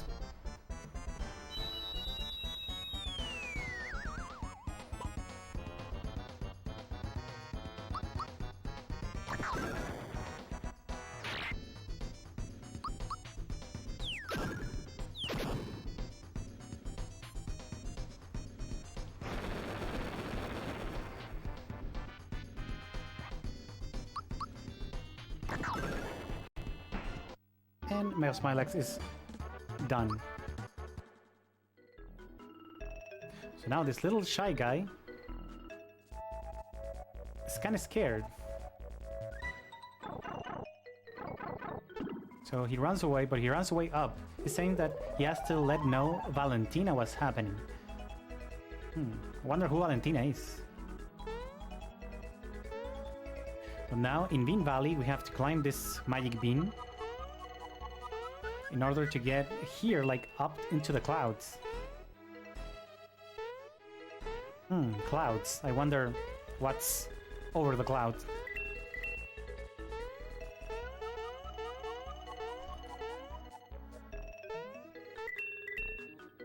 Okay, the vine section went super well. And now that we are over the clouds, we get into here, the Nimbus Land. I don't know if you recognize those little faces, but those are similar to a party member that we have.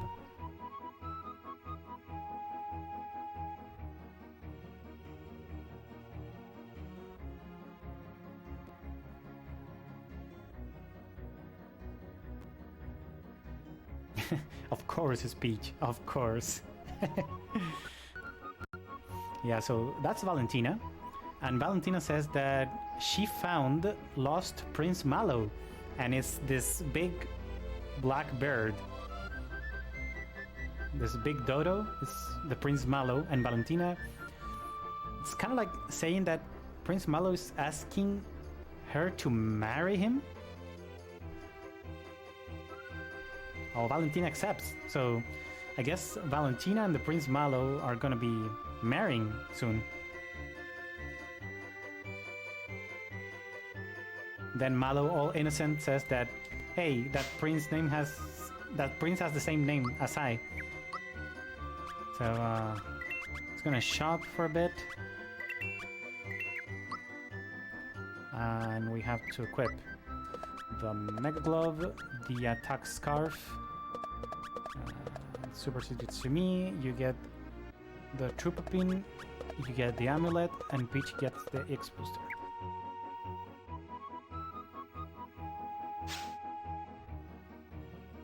And look, there's a Malu statue, and this dude that makes the statues, he says that's the statue of that's the last. That's how the prince should look by this age. And then we find out that Mallow is the prince, and Mario tells the story by charades that all that happened with Mallow and being found in the river, and now who he is. So only they know who Mallow is. So he tries to rush into the castle, but no one believes him because it's like a crazy story. They believed Valentina's telling that big black dodo was the Prince Mallow. So well, we have to try to enter the castle to confront Valentina, I guess.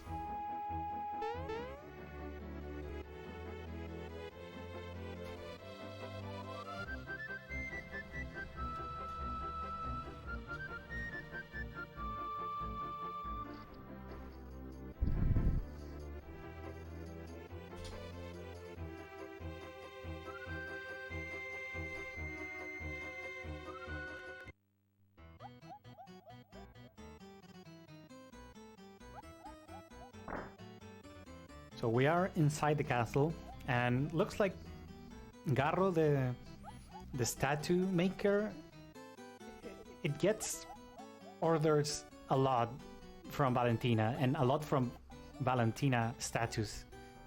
So it's kind of weird, but well, I guess Valentina likes to look at herself. But now Garro's trying to sell. Not to sell, but to convince Valentina that Mario's statue is like pretty dope. So she does, and orders Dodo to get them on a room. Dodo looks not happy about it. I don't know why. Don't ask me why. It's like a feeling that I have.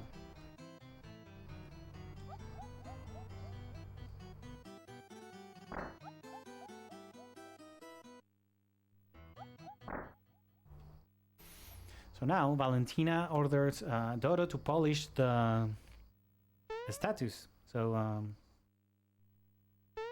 I guess Dodo has a funny way to polish statues, but well, we have to be careful because we don't want to blow our cover.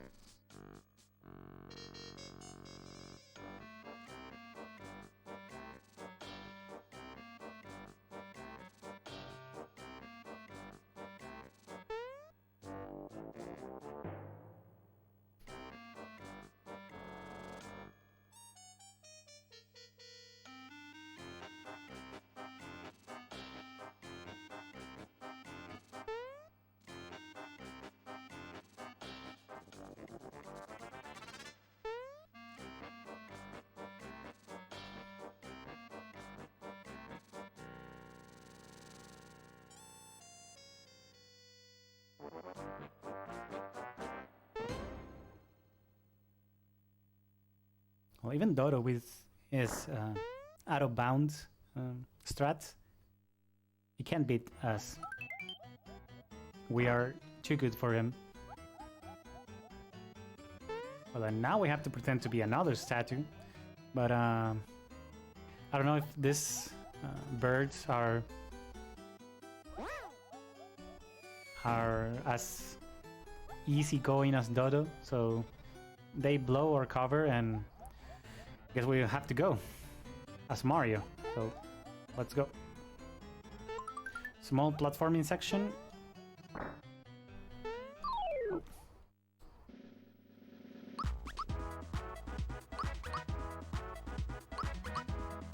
Oh god.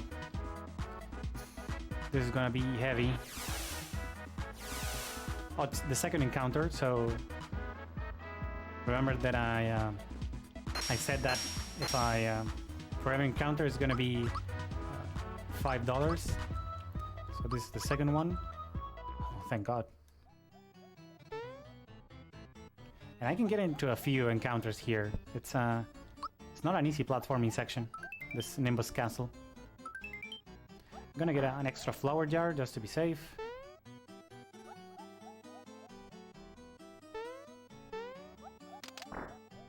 Oh, we squished in between the door and the heavy trooper to get to this big egg.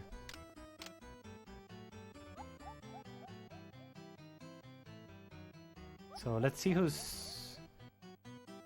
are we facing?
Okay.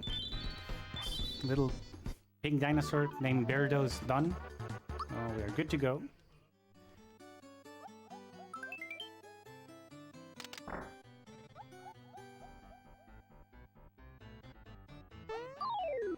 Okay. Third encounter.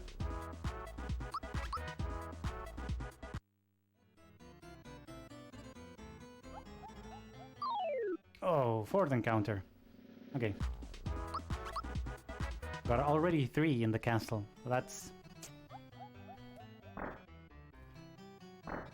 not that bad, not that good. But yeah. Everything's for charity, so that's a good thing.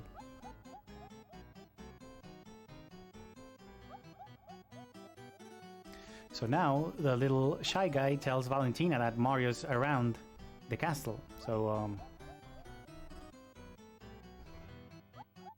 Valentina's quite relaxed about that, but Dodo noticed that Mario's here, so tries to tell Valentina that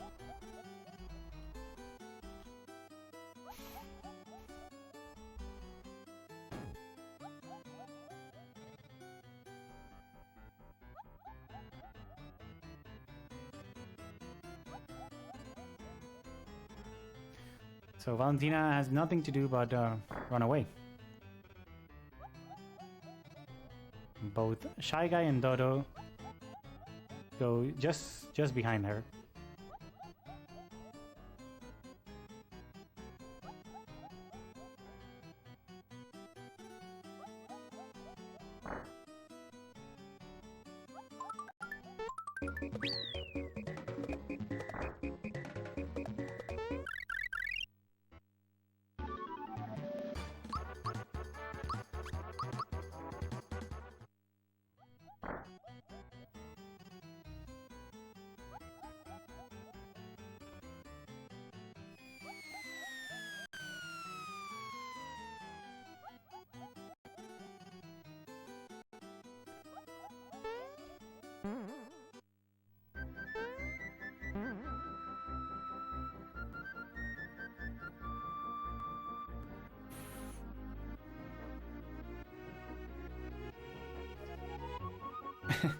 Yeah, we got Dodo.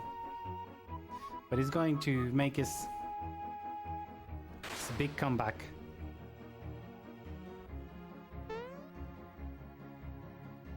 So now we face Valentina. Valentina has nowhere to run. So I guess it's time for it. Valentina, stop lying to the Nimbus people.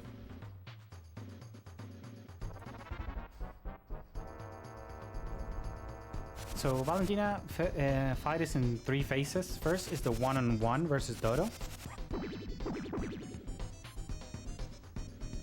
Then it's 2-on-1 on Valentina. And then it's finally a 3 versus 2.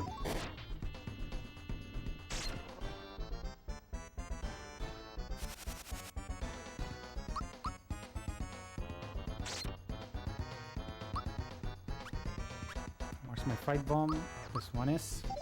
Okay,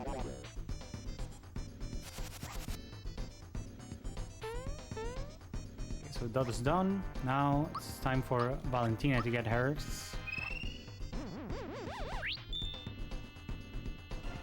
Now we want Valentina to make all physical attacks, because she can do spells and it's super slow. Let's hope she does the least amount of spells.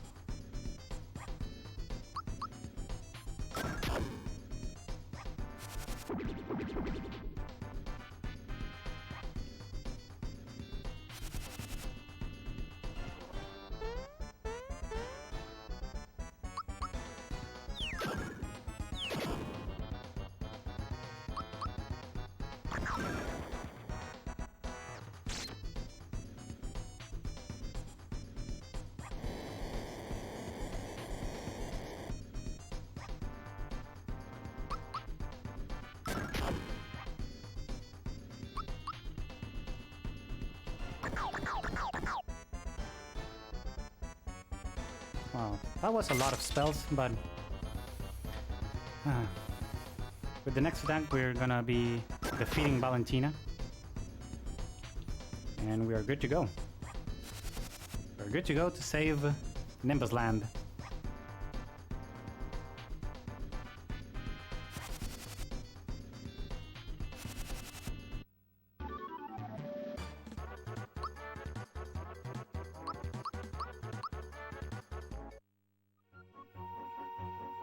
Okay, and now we are gonna see how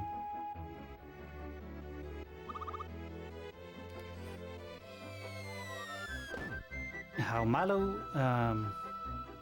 gets back together with his parents. So this is a pretty cute scene. I really love this scene. As a kid, I didn't understand why, but Malo enters the castle and Mario instantly gets an umbrella and it starts to rain. And I when I was a kid, I never did the connection, because when we first see Malo, he starts to cry and then it starts to rain. So the game is trying to tell us that Malo enters the castle, rescue his parents, and all we have a really emotional moment. They start to cry, so it starts to rain. So I think it's super cute, super cute.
Okay, so basically the King and Queen Nimbus says that we need to inspect the volcano because apparently a star fell from the sky into the volcano. So now we are here and we're gonna do our second swap glitch of the run. I'm gonna swap this time Peach with Geno.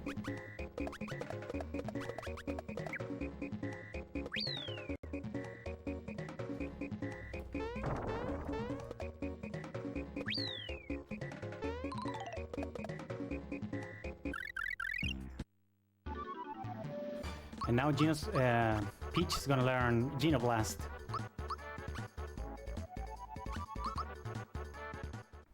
From the swap glitch. So later in the run we're gonna see, or later in the volcano we're gonna see how that works out for Peach.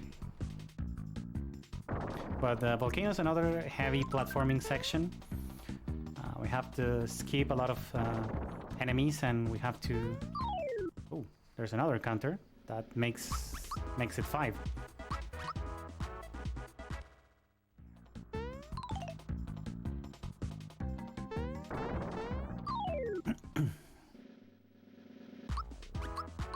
And now we can see Pink Geno doing Geno Flash. Or Geno Blast. No, this is Geno Blast, not Geno Flash. I'm sorry. So it's really funny how the game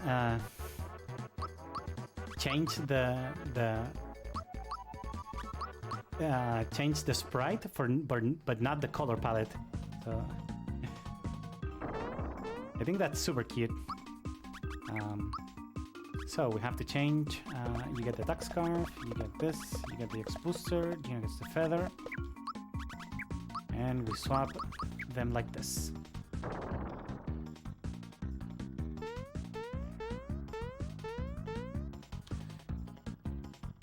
And now, almost at the top of the volcano, we meet Inopio. That's the owner of the inn, the shop, the item shop, and the armor shop.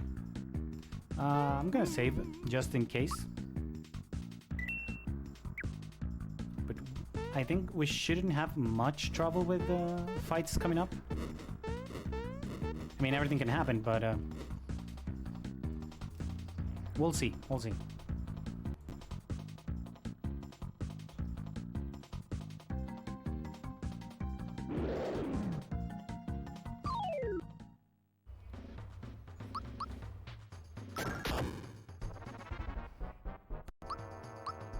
Okay, no counterattack, that's super nice.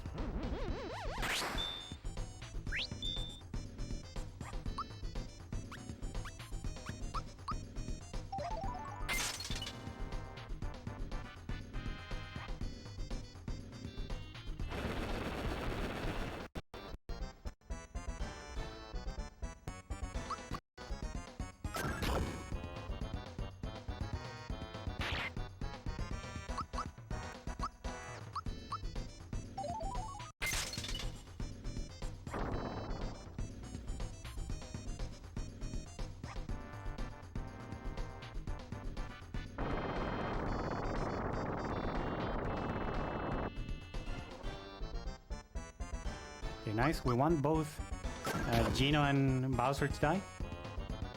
That's good. And because now we're just attacking with Mario. Get a small counter attack, and now we have to jump, ultra jump, Sunbone. So this is the first time we're using ultra jump.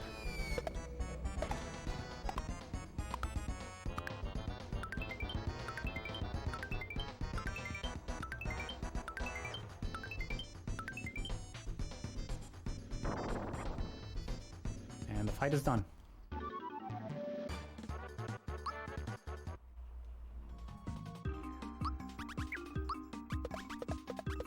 I got the super suit to Bowser and on a keep his weapon.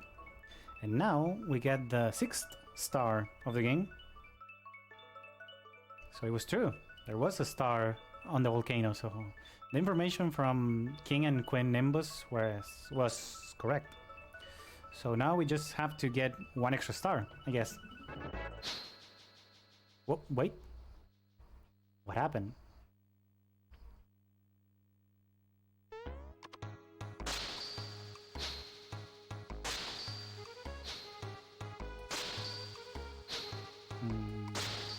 I don't know who this people is, but they seem kind of cartoonish. I don't know what you guys think.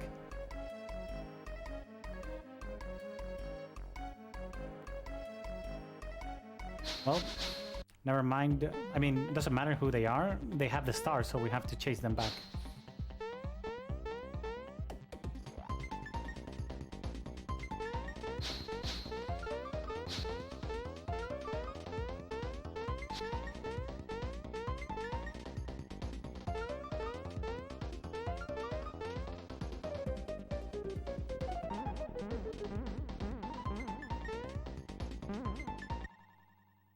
And we get to the top of the volcano, out of the volcano, better say, and we're gonna fight the Exum Rangers. There's a flashing lights warning that I'm gonna do after the fight.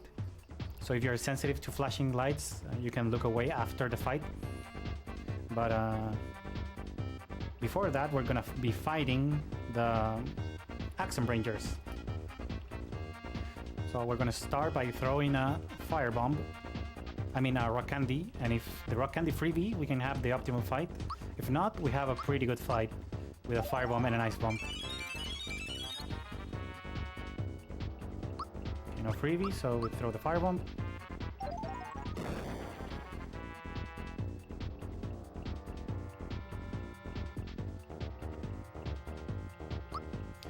We ultra jump on black.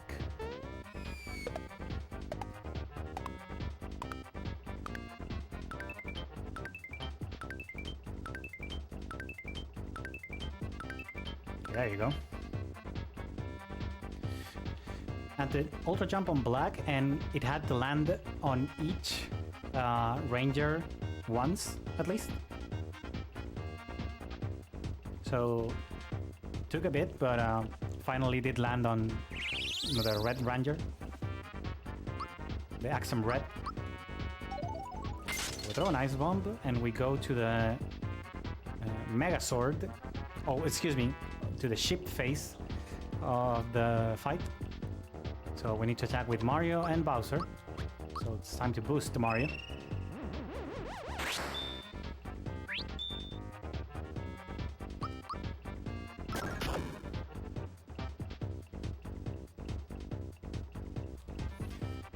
Now we get the Deadly Breaker Beam.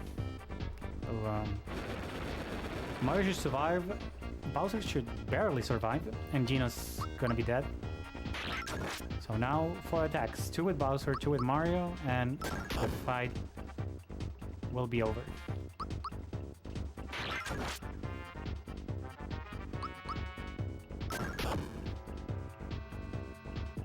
So now, after the XP screen is closing, close your eyes or look away, because there's going to be flashing lights on the screen.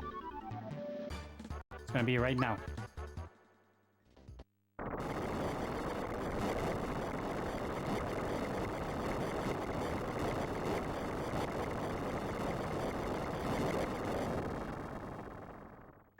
Okay, now you can look back.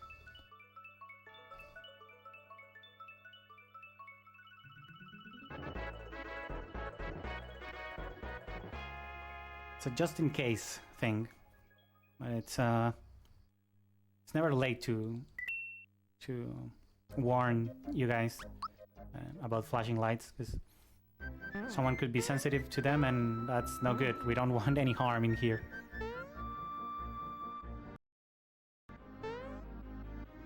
So now we're back to Nimbus Land, because I'm gonna talk to Queen and King Nimbus, because we have 6 stars. We assume that 7 stars should be on Smithy, and Smithy's on Bowser Keep. The thing is, we cannot get to Bowser's Keep because the bridge is down. So we ask advice to Mallow's parents.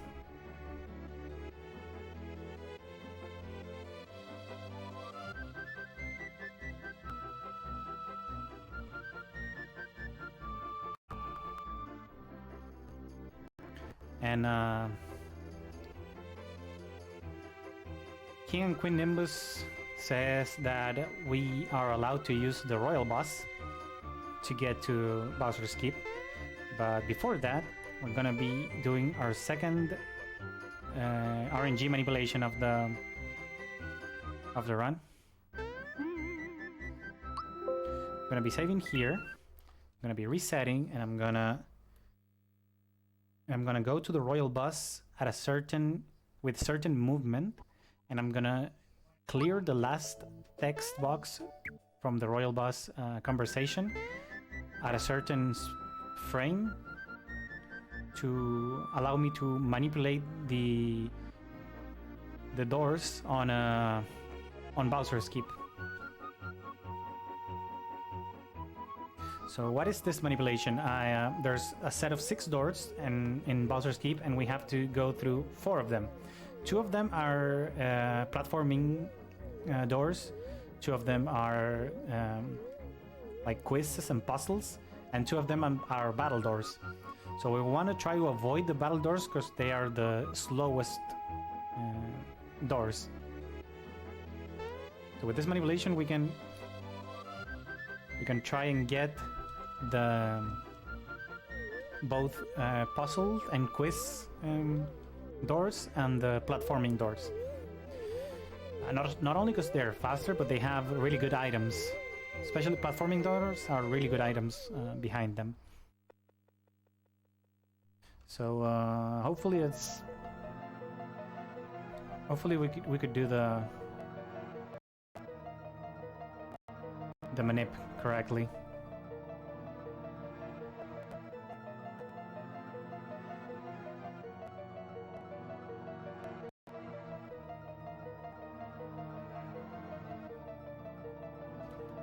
Okay, so door number 2 should be the first one. The first one we enter. And from there, we can see what we can do.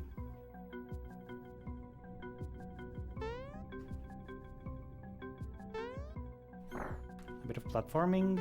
I'm gonna save anyways, because just in case, if I did the manip wrong, I can back it up with that save.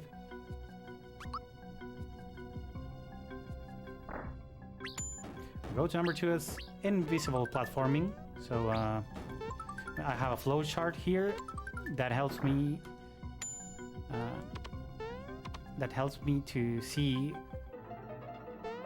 So I should go to doors number 3, 5, and 1. Now I'm gonna attempt a thing that's called the donkey skip.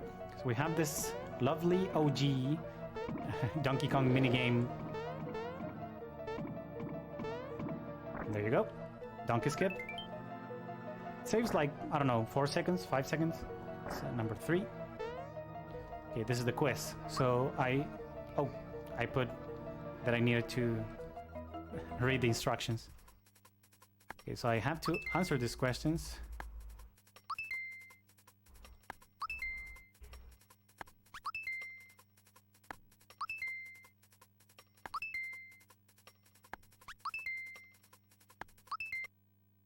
And 8 right questions, we're good to go.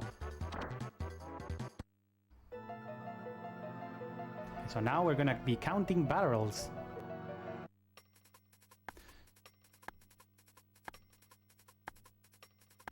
There's 14.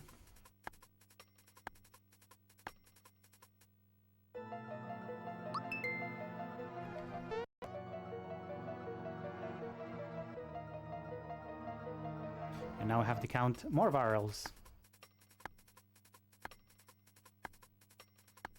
And this is the one of a kind 47.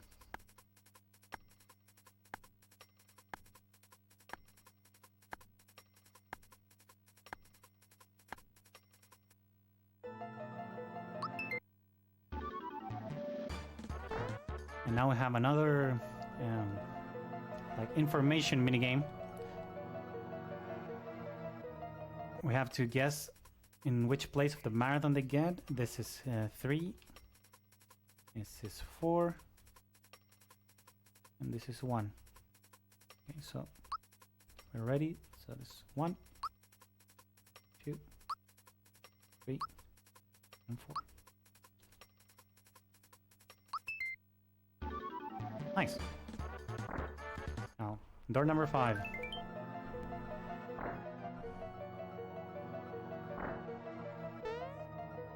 It's the minigame room. So we need to get...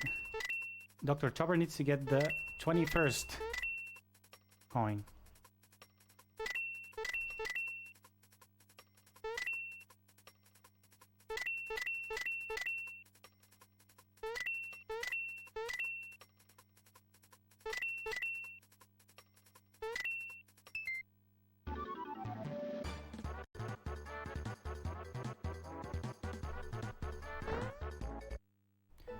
Okay, now this button press minigame.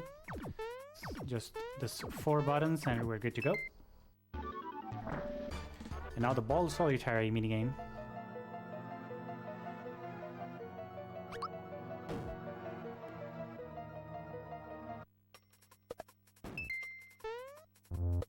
Oh. To kick the balls in the correct directions, if not the game gets angry at me. Oh.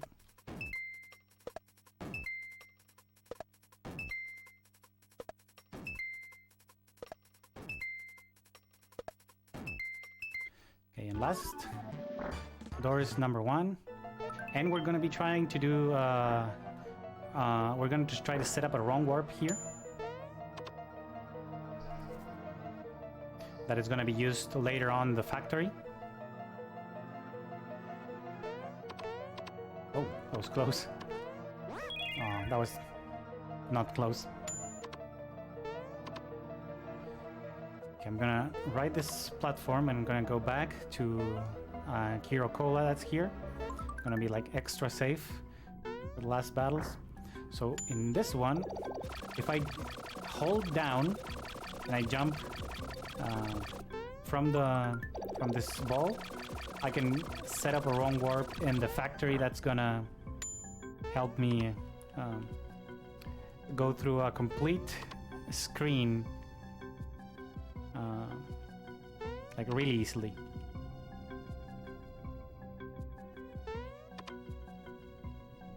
I'm gonna get a fire bomb right here.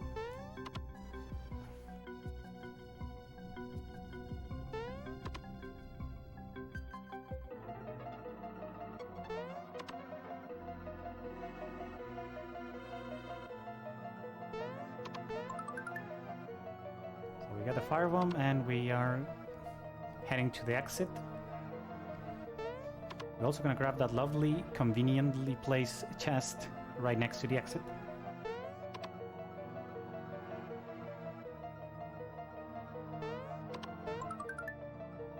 We're gonna skip this chest and go straight to the next boss fight.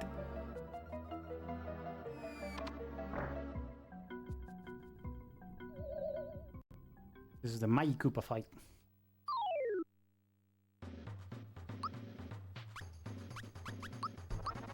We're going to use a fright bomb and nothing but normal attacks to get this boy down.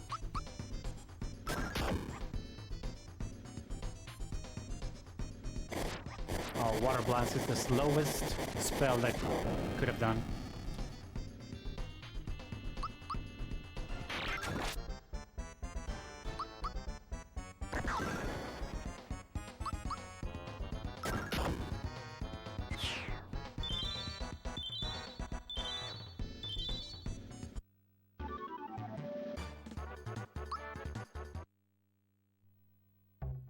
And now, Mai Koopa that was being like possessed by something recognizes Bowser. This is a Mai Koopa from the early Koopa Troop days. So now the Mai Koopa, seeing Bowser, getting through the keep and trying to get it back. The Mayukuba spawns a golden chest that gives infinite coins, and the Mayukuba can be used as a healing spot. So get this, and this, right? Yeah. Now we can proceed.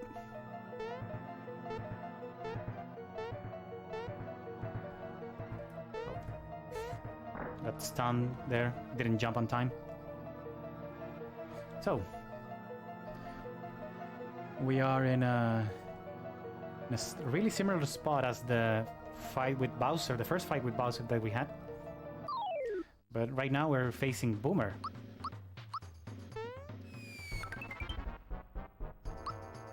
You know, counterattack, that's good. Now I have to do 47 super jumps. So let's go. Oh, didn't block that.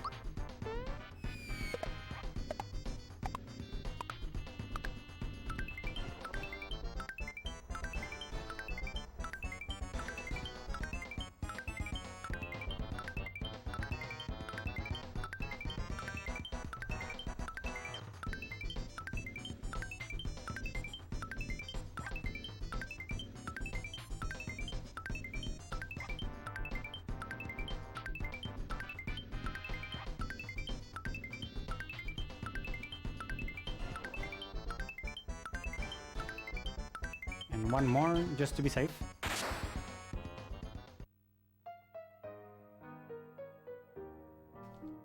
And like that, with a defeated Boomer. So Boomer has also this thing like a knight's honor, and since he lost to Mario, he's gonna accept the defeat and kind of like end his life. Maybe. That's kind of sad. But, well, who cares? Let's put happy music. Yay!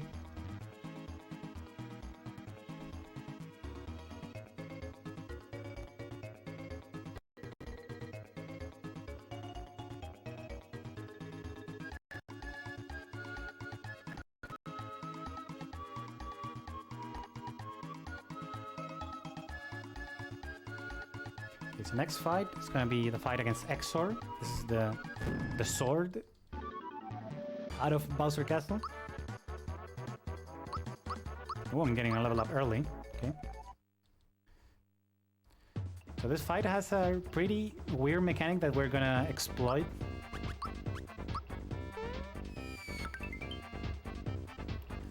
Gonna get rid of the eye, and then we're gonna hit for 9,999 damage to the top of the sword. So that's pretty much it.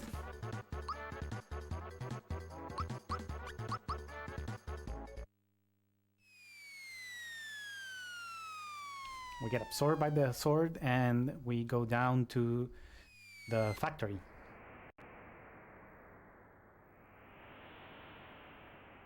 This is where Smithy's world, or Smithy hideout, it is. It's just down from where the sword is. So Gino prepares us for gives like kind of like an explanation about what this is and where are we going. Bowser only wants his castle back, but we need to get rid of Smithy if he wants his castle back. So let's go.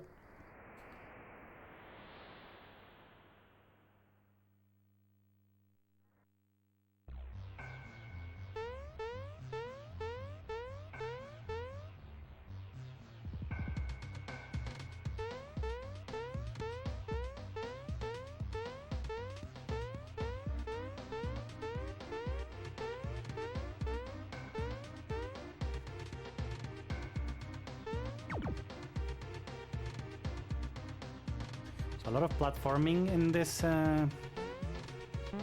section. This like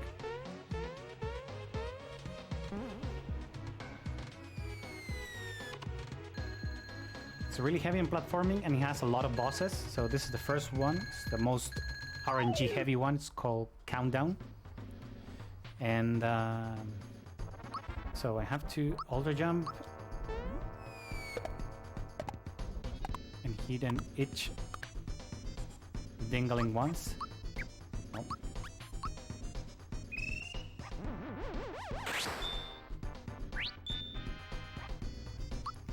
You get to do a rock candy.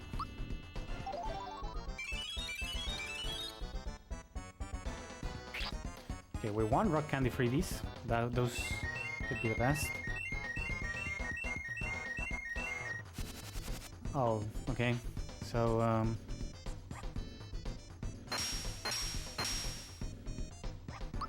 okay, I have to ultra jump this dingling now.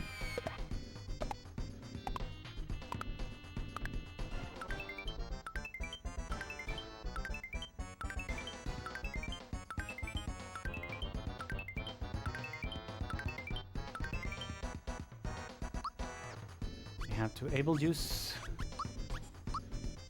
Bowser. Oh, nice. And a rock candy.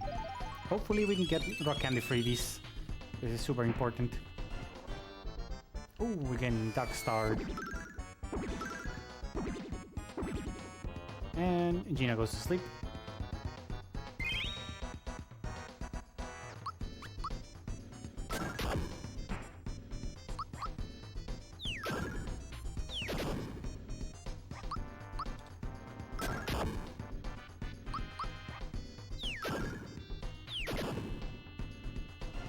This countdown fight is not going fast, but will be done soon.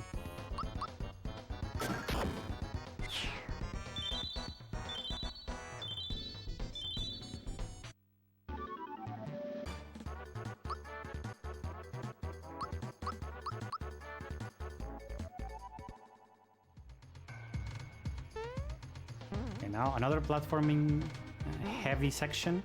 This is where I'm gonna be using the wrong warp.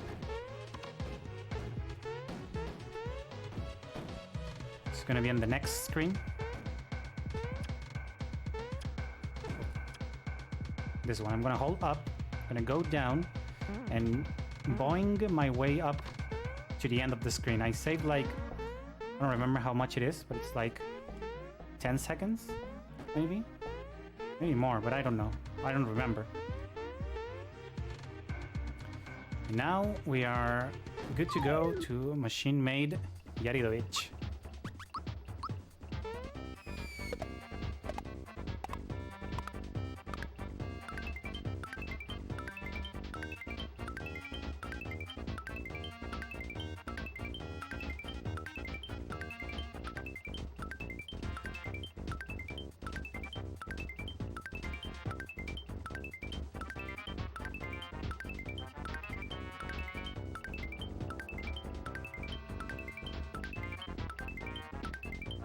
Okay, 37 jumps to make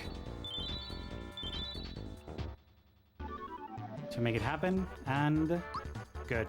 We got a rock candy drop. That's super good. Okay, now it's time to fight Cloaker, Domino, and Earthlink. This is the last boss of the factory before we get into the inner factory. And we're getting closer and closer to Smithy.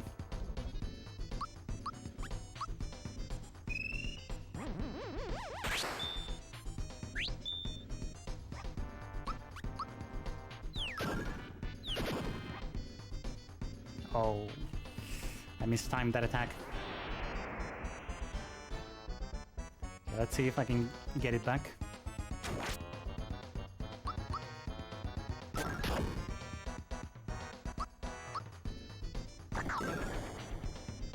Okay, not bad. Oh, shit. Okay.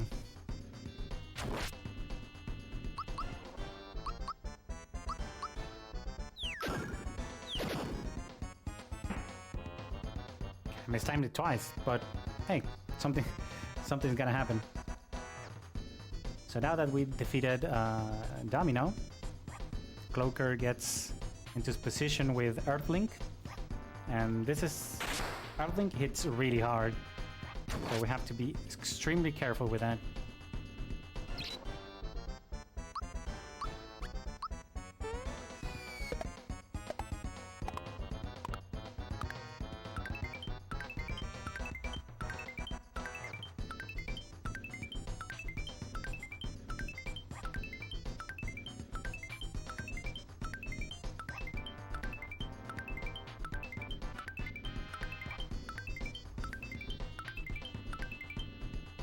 Okay, 29. 29, 37.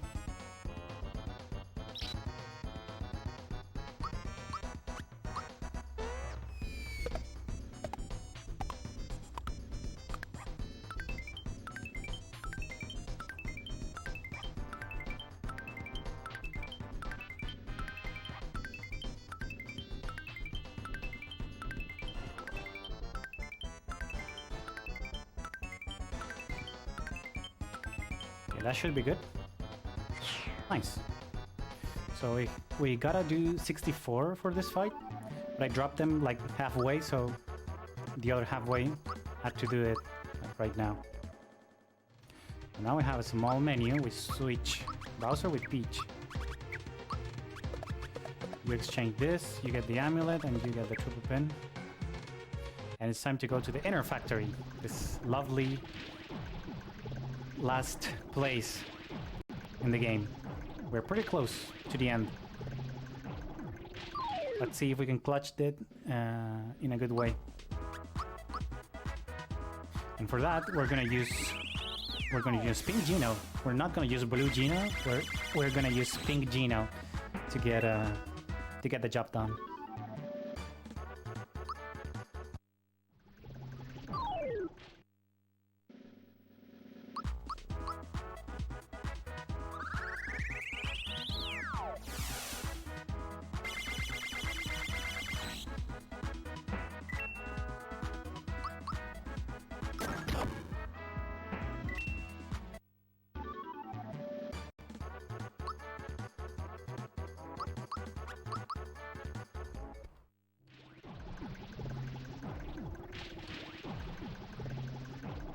Okay, now there's some things that happen in this section that I don't understand. It's like why Malo wants to press that, and this claw is trying to get Malo out of it.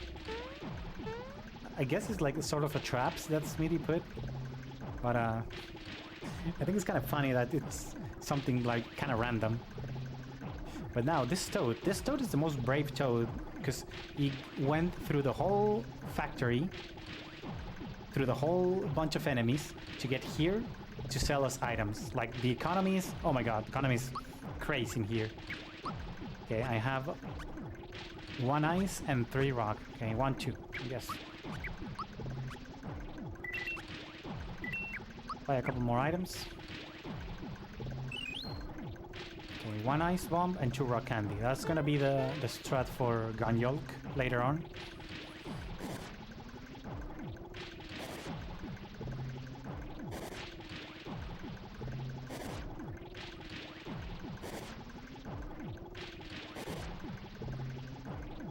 Now this is manager.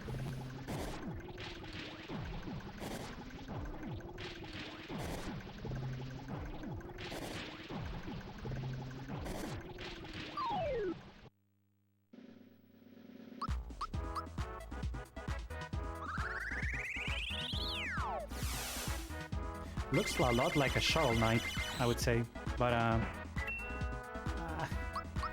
I guess this game is before Shovel Knight time.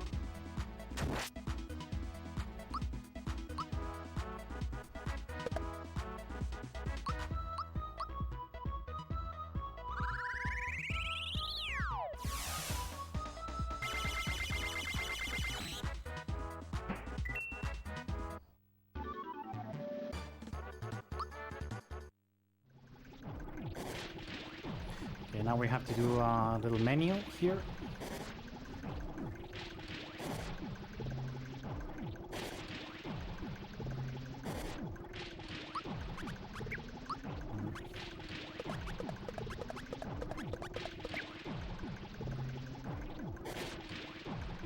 Now we're gonna face Director. I need to jump 39 times on Director, so let's see if we can get it.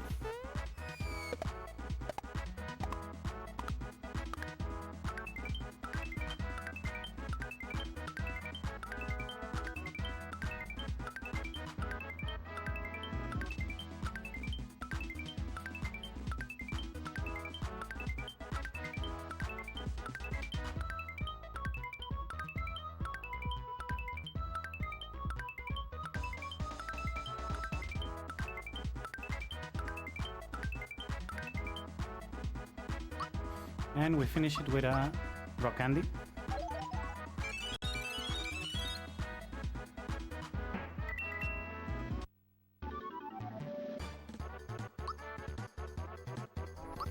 Now we're on our way to Ganjol. It's the second to last boss in the game.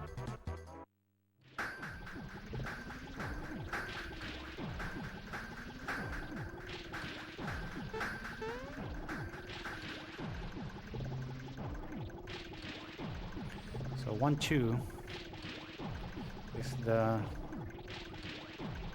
strat that we're in. So Sleepy Bomb, Boost Peach, Ice Bomb. Sleepy Bomb, the bomb that we bought on Tadpole Pond the first time. We're gonna use it right here. We saved it for like 2 hours. So Peach uses the Ice Bomb. Now jump on Ganjolk. Rock Candy.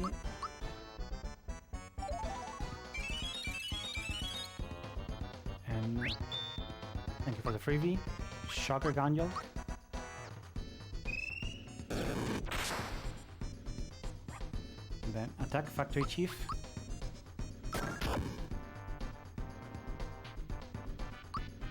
And a Rock Candy.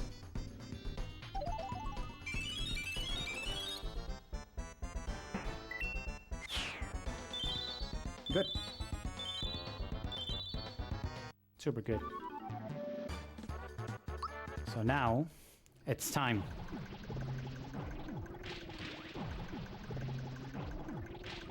It's time for the smithy fight.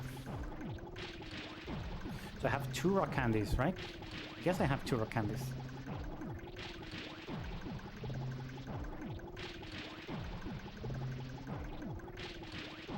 Let's see. I have 2 rock candies and 2 fire bombs. Okay, good. Good. It's time to meet Santa Claus.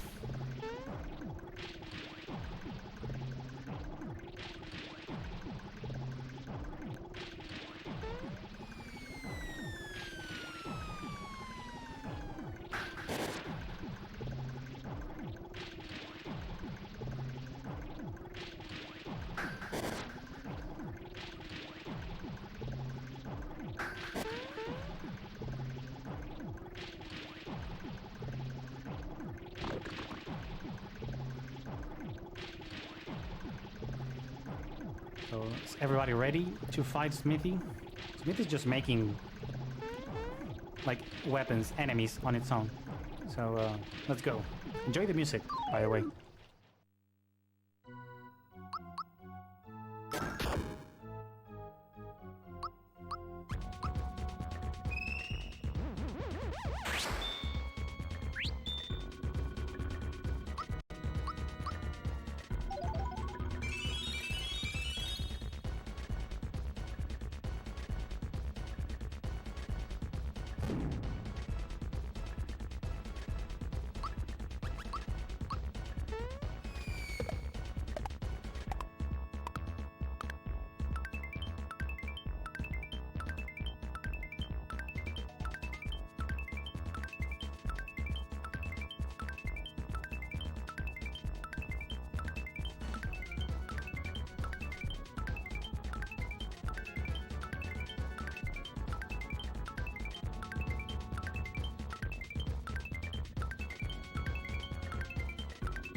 I think I fucked up. Yeah, I don't know. I actually was not really counting that well. I think I lacked some jumps. So we will have to hit the backup. Heal everybody.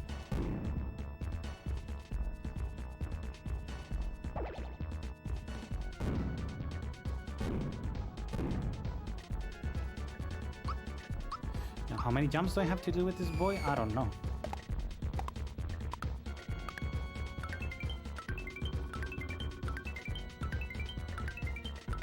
Maybe that's good. I guess so.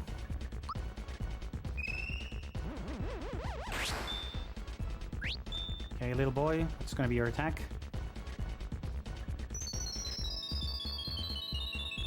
I think everyone survives, yeah.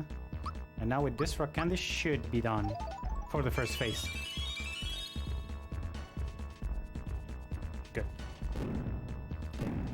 Actually good, because I was not counting. So, first phase is done, then it comes the second phase.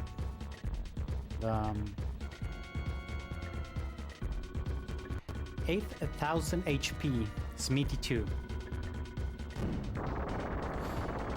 I'm gonna try to...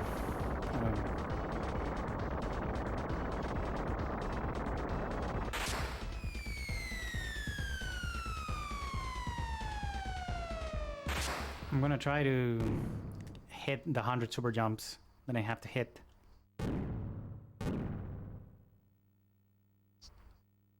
So,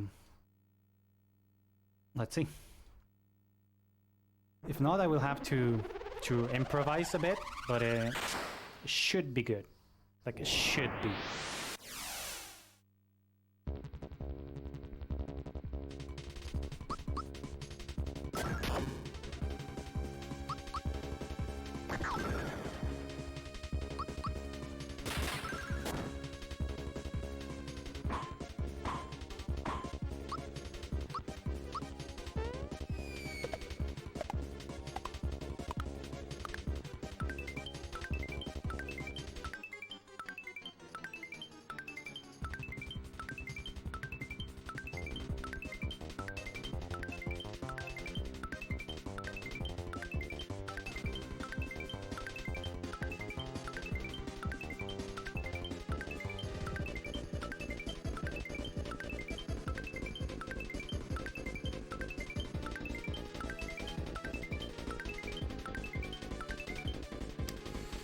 Okay, 44.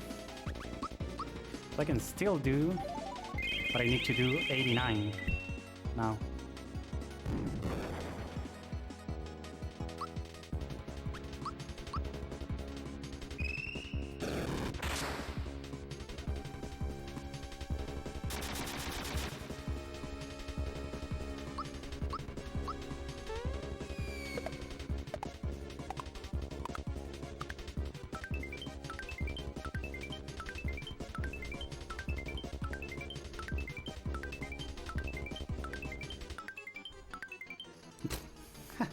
Didn't do anything.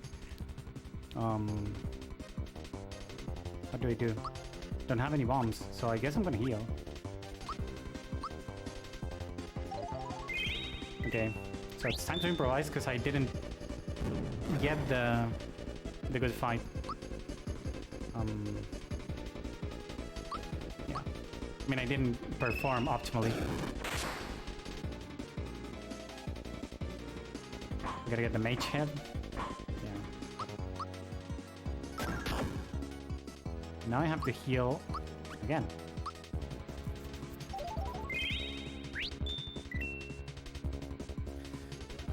The mage head I have to hit with normal attacks, and I have to heal with Peach, and hopefully I can block the normal attack.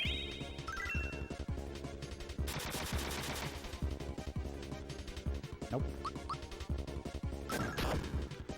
If I don't block the normal attack, I'll have to heal with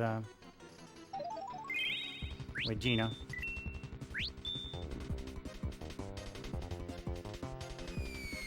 Oh, Dark Star. That's kind of scary. Yep.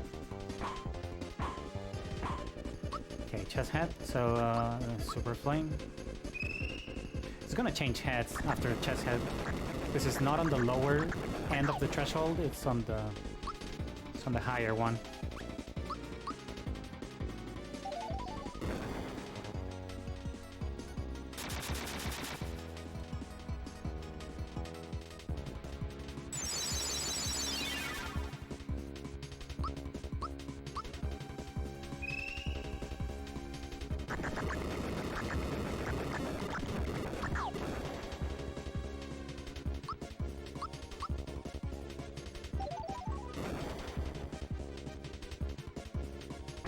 Which head is going to be? Tank head.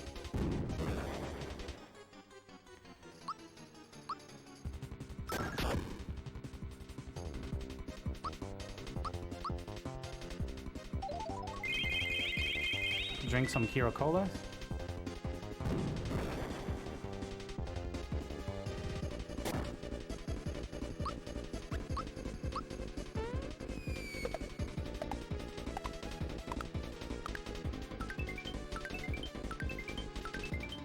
I'm trying to make it the most jumps that I can.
Now I get 100. Sure. And that's the end of the run. We defeated Big Boss Smithy, and time stops on the last text box set by Gino after getting the star. So GG's. It was a nice run, actually. Super nice run. This was like close to my PB, so super good. Super good. So I guess I have like I think I have the time left. I don't know if the admins, I don't know how much time we have left for this, but I guess we can watch the credits. In the meantime, the time passes by.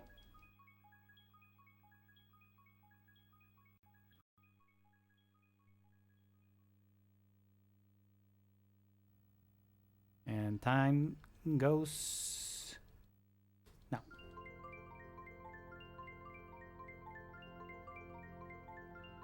This is like the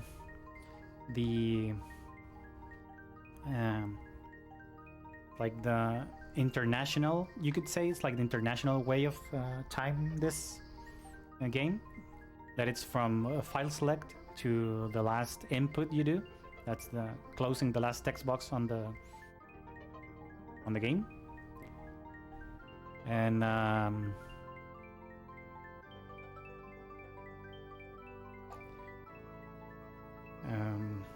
so that's why it's this one. In the leaderboards, you're gonna find times completely different. And well, I guess that's all for me. Thank you so much to the organization. Thank you so much for everyone who was supporting this cause. I had 5 encounters, so I'm gonna donate $25 for this lovely cause. And yeah, keep enjoying the marathon, and thank you so much for watching.